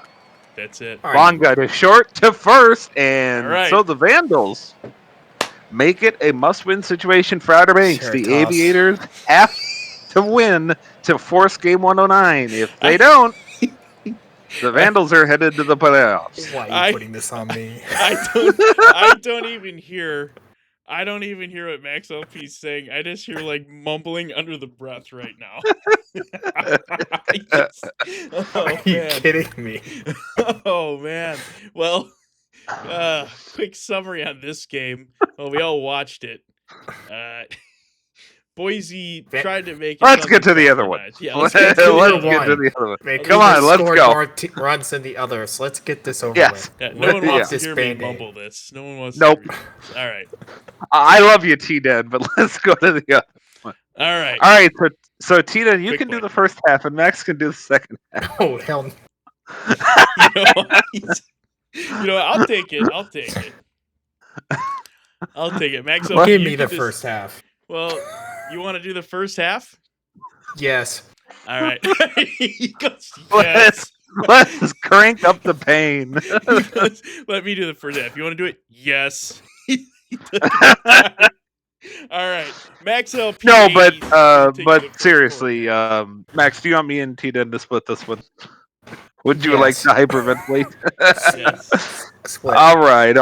Well, that's enough. That's enough hazing for you. All right. T-Den, which half do you want? If you want to do the half thing. Well, if you want, we can do it like you did the last one. Just, that's fine.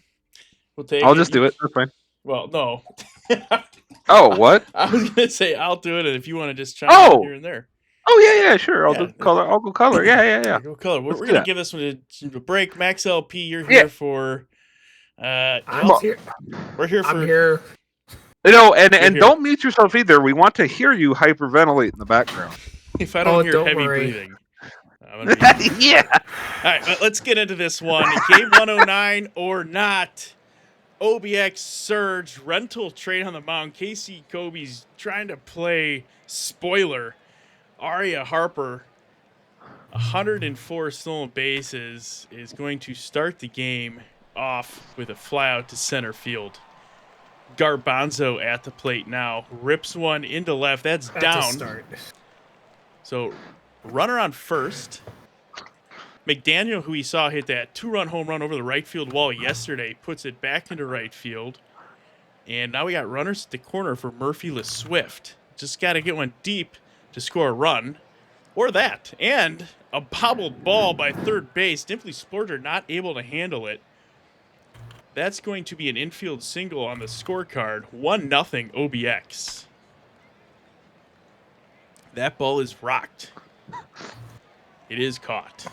Aaron Henry, runner on first and second, 2 outs. He goes down, but OBX does score 1 run. I feel a little bit of nervous energy from MaxLP myself right now. No, this never. is exciting. This is exciting. Lanky Schramm on the mound. He's going to start the game off with a walk to Razzmatazz Buckshank. Kerry Kelly going to hit one to left field. So runner on first and second for Schramm. No outs. Dimply Splurger hits into a double play ball, and they're able to turn it. Beckett Brooks, just an outstanding defensive shortstop. Takes a little bit of pressure off Schramm, but he walks Kadabra. So now we got Damian Thriller striking out. So no runs, but not easily done. It took some effort to hold that 0 up in the Buffalo scoreboard here. As now we got Satchel Richards, the catcher, at the plate. And he's going to fly out. 1 dog, power bat, little bark.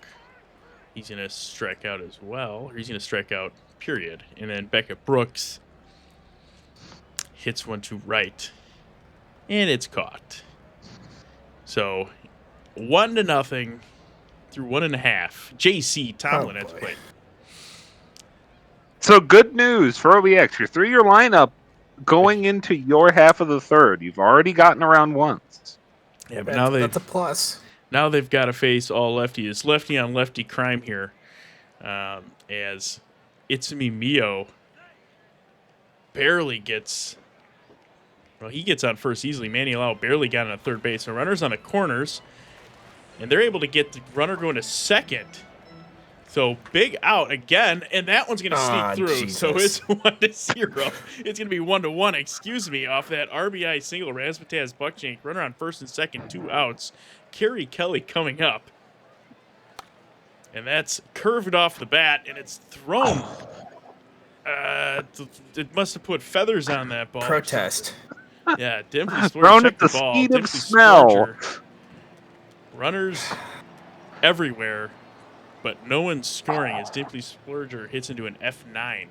So 1-1. Boy, Lanky Schramm is going to get an earful from the manager when he gets back to the dugout for throwing back to second with the runner on third up 1.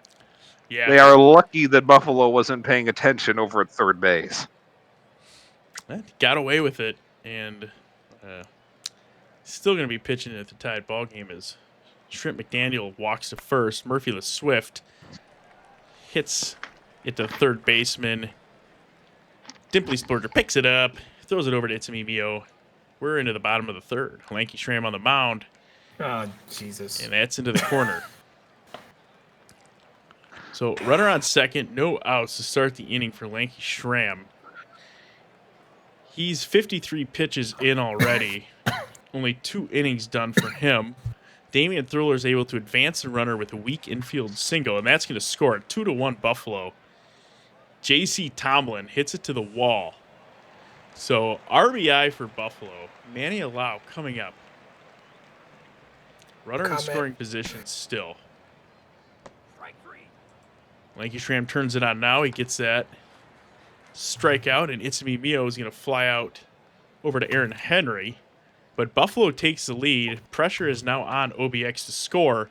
Steve Dukes says, I feel no pressure, but the ball will feel the wall. I'm going to be on second. So now runner in scoring position. Aaron Henry, the left fielder, batting .217 on the season at the plate. Rental trade to start. He does a bunt. A little small ball. Advances the runner. So 1 out. And now Heresy! Hits it. Is that deep enough to score the run? I don't think so. No, it is not. Boy, that would have been out. 198. One bat is 1 dog, power bat, little bark. Come on. 4-3 put out.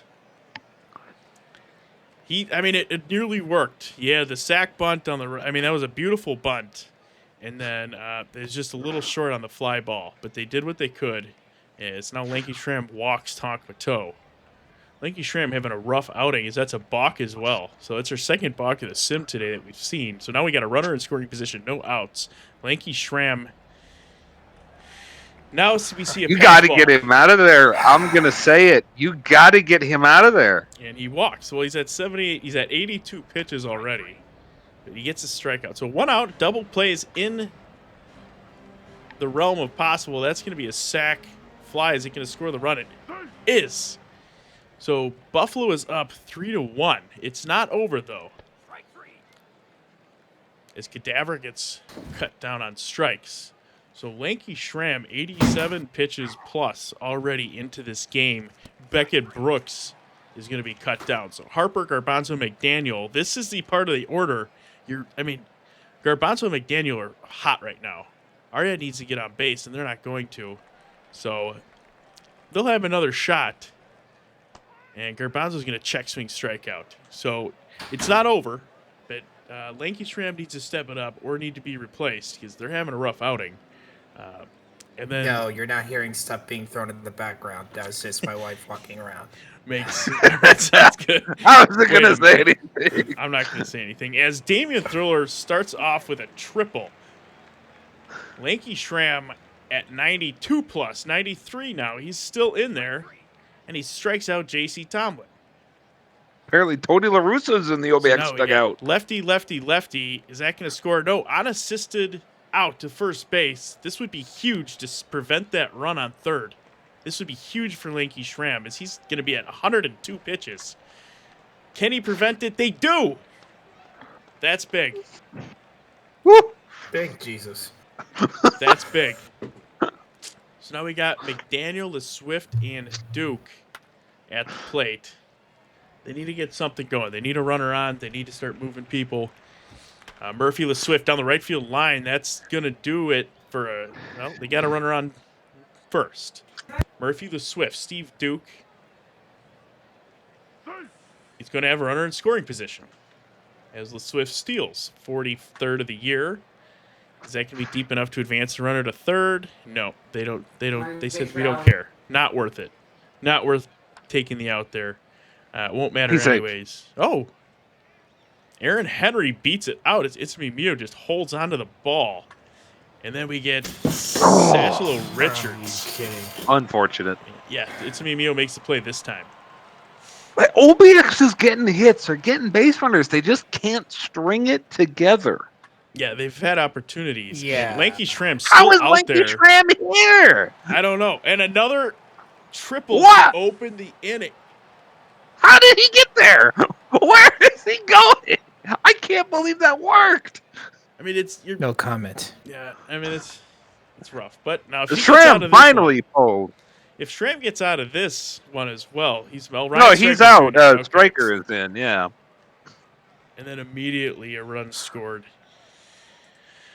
So that'll be 4 earned for Schramm today. Just a bad time to have a bad day. Really unfortunate for him. Yeah, not his best outing, but teams needs a score. Doesn't matter anymore. Now it's all up to the offense. Well, yeah. Doesn't matter. It's only 4 earned. Like, for 18 base runners or whatever it was, it's only 4 earned. He got out of some sticky jams too, so Yeah. not bad. He did fight. Tough outing, but he did fight through it. You are absolutely right. And now we're going to see OBX need to string together some hits. So Arya Harper, if they get on, they can steal second, and then they just need a base hit. They're not going to do it here, so fly out to center field. That's going to be it for the OBX half. We got no This is outs unbelievable. for Buffalo as they start fresh. J.C. Tomlin starts off again with a hit. I mean, OBX has had to fight through. It feels like every inning they've had to fight with runners out there on the base paths. Like, they just have not had a clean inning pitching-wise. Yeah. Now we got another runner in scoring position as Taquato walks. J.C. Tomlin on second. Razmataz Buck Schenk going to rip one down the line. That's going to score 1. That's going to score maybe another 2. And the runner gets He's out, third. right? Yeah, he's out. Oh, he's No, he's out at third. He's out at it's third. 2 RBIs, but it's 2 RBIs, but he got caught trying to get to third. So I guess they sacrificed the run to get the out. yeah. Okay. Oh, bad Now ball! OBX. Okay. This is Thank what you. OBX needed. This is what they needed. Shrimp McDaniel. Okay. Now we got something cooking here. Uh-oh. You really Uh-oh. Yep, here we go. Murphy the Swift up to bat, strikes out. Minerva Madsen out there. Minerva Oh, Madsen with a please. 4.66 ERA. And there's another Oh, pass pass ball. ball! So here we go. Aaron Henry, the left fielder, is going to hit a weak ball back to Madsen. She just throws it to Carrie Kelly. And then another weak ball to the short, Can and they we make just the play. score runs? Doesn't look like it's on the menu for OBX today. It would take an amazing comeback as Max Porter tries to finish this thing out. This is just pain Yeah. now. Yeah, Dimply Splorger at bat. They're going to be on first with one out. Why are you Davra leaving this up to me? strikes out. Damian Thriller, F8. Well, you know what? You did your job. Yes. So this is it. Well, we've seen some large innings today. We've seen some 8-run innings. We've seen that by Nashville. We've seen it by NOLA. We're going to see what Satchel Richards can do. He's going to strike out. So 2 more outs for OBX. Their season on the line. And that one's Over going the to head! fall to the wall. Fall to the wall. One dog, power bat, little bark. They really need to get something from Beckett Brooks here. And he's going to get They one do. down. And that's going to Okay. not score the run. They don't need the run here. They said, we're going to hold off. We need 5. We need 5. We're not going to give up an out for 5 runs. Aria Harper at the plate. Is that going to get down? Oh, the teleport got him. Oh, The teleport. the portal gun strikes again. And then Garbanzo hits one to left. Oh, excuse me, right. And that ends it. And that ends Stuff has been OBX's thrown. season. So the Vancouver Vandals with an incredible comeback. They were 10. down 10 at one point, and they're in the playoffs. I can't believe it. Unbelievable. I mean, Buffalo Surge plays spoiler to the OBX season. And congratulations, Vancouver. The reward for all your hard work is a trip to 74-win New York. Yeah, good. New York doesn't lose. But either does That is Vancouver. Apparently, neither does Vancouver. Either does Vancouver. Yeah. The unstoppable force and the immovable object. Or 73-win Vancouver, I'm sorry. First time in New 15 York, by the years they made the playoffs. And that's And it. what a run to do it. Won 10 in a row. Yeah, look at this. Wow. That's What insane. a run in. They won. They were 500 coming into the day. Like coming into this sim alone, they were 500 and they were only one back of OBX. Okay, so OBX actually 52. OBX had a good day as well. That's the problem. I mean, it's not like Outer Banks played poorly today. It's just Vancouver can't lose. Yeah. So your playoffs are set. Playoffs are set. That's the playoff picture here. Yeah, the regular season is over. Playoff begins September 17th. Let's file save this. Let's not and say start over. Well, I was gonna say I don't know if OBX wants you to. yeah, and then here is the other side of things, and this is how the playoff picture will line up here as well. So playoffs are set. This was the playoff race stream. And surprisingly, it goes just as long as my other ones. And we streamed a ton of games today. I mean, we streamed. Man, I gotta say, if I in 6 the or minor 7. leagues, I am concerned about the Dillos. If I am to buy teams, I am very concerned. 9-1 in the last 10. Yeah. Yeah. Who did? And then if I'm in the majors, and you would say it's New York's to lose, but Vancouver's won 10 in a row. That might be a problem for you. Yeah. Well, the Voyagers have won 7 of the last 10 as well. But I mean, that's pretty much what they've done all year. Yeah. They don't lose. Not this year, anyways. The first pick Number 1 of the pick draft is Toronto, which is actually Buffalo's pick, I believe. Hey, great minds think alike. Yeah. So Buffalo gets the first pick of the next draft. I apologize to anyone disappointed by the results of the day. I do want to congratulate all the playoff teams and the division winners. Your Legends East division winners, New York Voyagers, Legends West, Boise Raptors, Champions East, Nashville Stars, Champions West, Cancun Toros. Congratulations to those teams. Check expanded, yo. You got it, yo. I got it. That's not.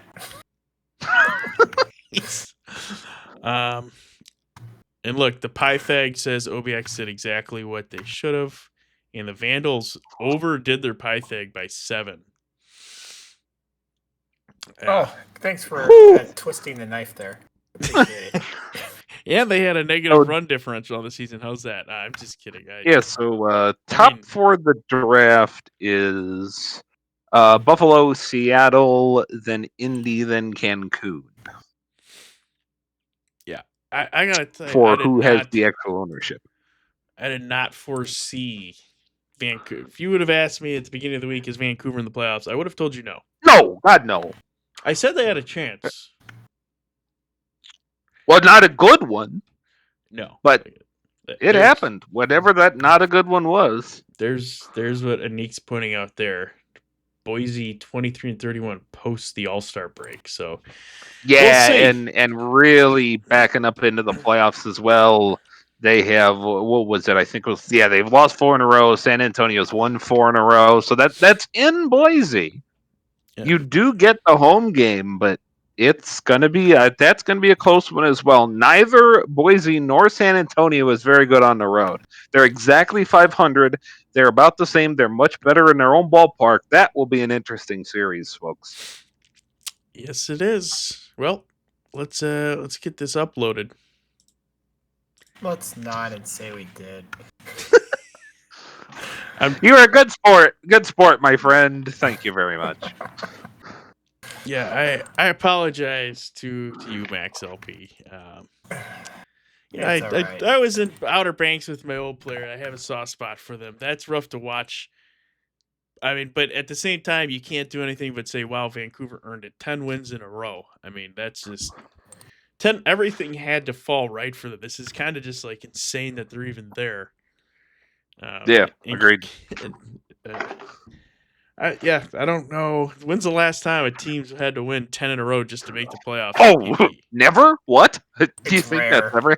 Yeah, I don't think that's ever. I certainly haven't been around. I certainly haven't, been around for it. Now, there are a good few seasons where I wasn't looking at the playoff race that close, but I mean, I can't imagine that's happened much, if ever. I mean, that's incredible. Yeah. That is incredible. Yeah. So, all right, who's your World Series winner? I'll just ask, who's coming out of the Legends Conference? Do you pick anyone other than New York? Well, I pick Boise. They're limping right now, but they could. My general rule, there is a magic number. If you go over that number, you will most certainly lose your playoff round. I would bet that New York is going to test over 70%, so they're going to lose. So Vancouver is going to beat New York in round 1. Okay. Hot take. Vancouver won't win the second round. I think it's whoever wins San Antonio, Boise. I think Boise's backing in the playoffs. I think San Antonio goes out of the Legends Conference. And who's your pick, T-Den? Yeah, I'm picking New York. New York's been crazy good this year. I mean, every time I stream. Well, no, see, that's the thing. That it's because they're so good that I don't think they're going to win the World Series because it's OOTP. They're going to test too highly, and they're going to lose. This is how it goes. Take Vancouver. Not a bad pick. I mean, they've won 10 in a row. They're +7. OOTP loves the wild card. It all makes sense. All right. So then, over on the other side, champs. Who do we got? Boy, howdy! Nashville coming back. I mean, the homer in me says Cancun, obviously. Mm-hmm. Oh boy, that's gonna be close, man. I mean, they're all that as usual. The champions is everybody's right up against each other. I'm gonna say Death Valley. I'm gonna say we're gonna have Death Valley, San Antonio. We're gonna have a classic, a throwback in the World Series. I kind of want to see New Orleans do it. I feel like they've so many years they've had like the top TP, good teams. it's hard for me to not cheer for New Orleans just because it's like they're not underdogs, but man, it feels like they're just constantly they're always fighting against. They have all this TP. They should have won the division. They should have done this. Like, let's see them win the World Series. Like, it would feel. I think it's like a feel good pick. I don't know, but maybe Well, that's I just me. mean, if you want to talk about that, then you can talk about the season's biggest disappointment, which is Indy. I mean, they have the third most TP in the conference by not that much, and there's a reasonable gap to them to fourth, and they don't even make the playoffs. Yeah, So they. that is a huge head scratcher Oh, if you're in the Indianapolis front office, how you didn't make this postseason with all the talent you had. well, they came against. Well, they lost 2 of 3 to Lunar Base to end the year, and Nashville was against Detroit, and Nashville won against Detroit. So they would have had that series at home because they won 2 of 3 against Nashville at home to end the year. So that series would have been very interesting. But they went into Lunar Base. They found Lunar Base was winning on like an 8-game win streak at the time, and they just caught Lunar Base at the wrong time and ended their season just like that. So uh, yeah, that's rough. They needed if they would have got to that place where they were at home for that division. I think they had it. They just couldn't do it. Sad to see. Sad to see. Champions Conference is always that way though. Someone's always Yeah, it is. yeah, someone's always last year it was what Nola didn't make it. So it's always one good team that gets kind of pushed The out. conference, yeah, they always have so many good ball clubs. So many teams with an ebb and flow window type system are constantly together, and then you have like Detroit. They were down this year a little bit, very uncharacteristically. Then you have like Nashville and Cancun, who really never get bad. They just stay in recent vintage. They just stay where they are in that windowless system. So it's always going to be tight conference, and I think the good news for the league anyway is it looks like the Legends are starting to take that form as well, just a little bit. Yeah, it does. There's some. I mean, even that's coming down to the wire here with OBX. OBX is a good team. They could if the OBX made the playoffs, and this is not me twisting the knife. They could have beat anyone. It just didn't happen. Anik's asked. Thanks. Well, hey, there's your bone. Take it or leave it. Anik's is gonna ask, will Anik crash out if SAS sweeps Boise? I'm gonna Yes. go. I'm gonna go. Yeah, absolutely.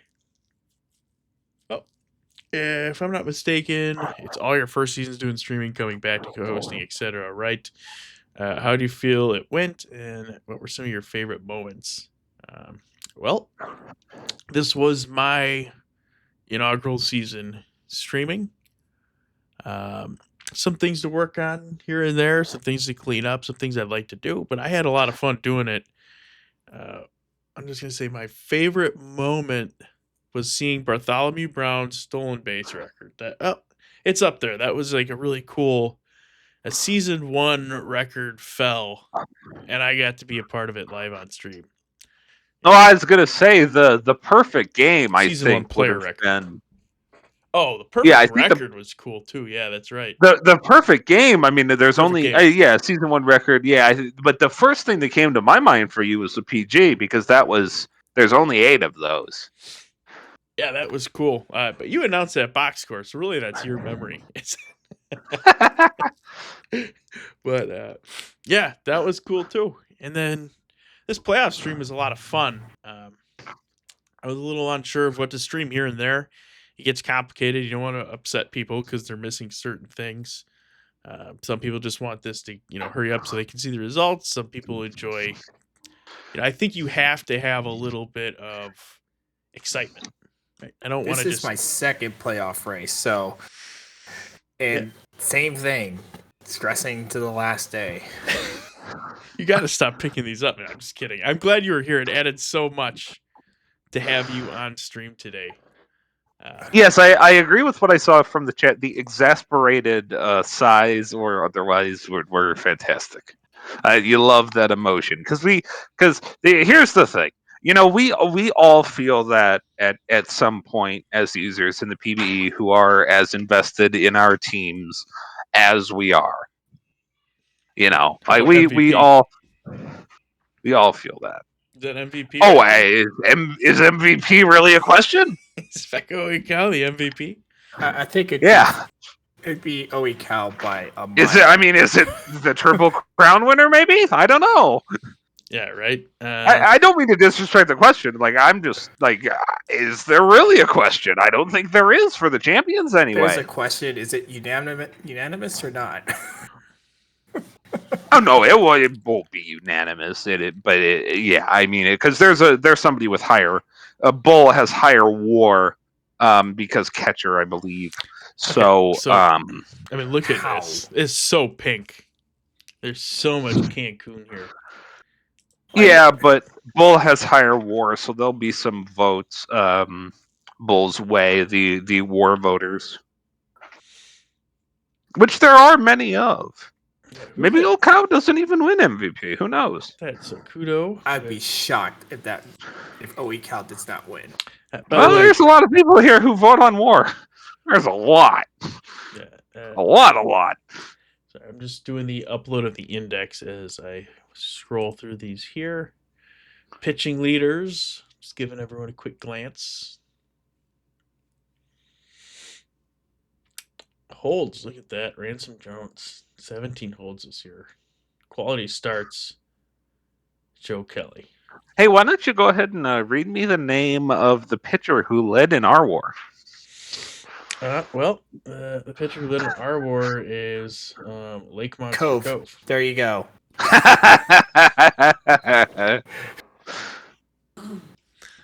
Or Redsna McCall. Yeah. Okay, I think I got this. Never mind. Always a bummus. So, all right. Looks Wow, like, always a bummus wasn't a bummus. That's kind of surprising. yeah. Let's make sure that the index is updated. Looks like it is. Let me just go check the standings. Yes, so index matches what I have. So, index is updated. That's going to do it for today. Thank you for joining this marathon stream. I hope everyone enjoyed themselves. Congrats to all the playoffs team. You're going to have playoff action coming at you next week. Pay attention to the forum for that playoff prediction task. You guys all have a good night. Leatherneck and MaxLP, thanks for joining me. No problem. Bye-bye, everybody.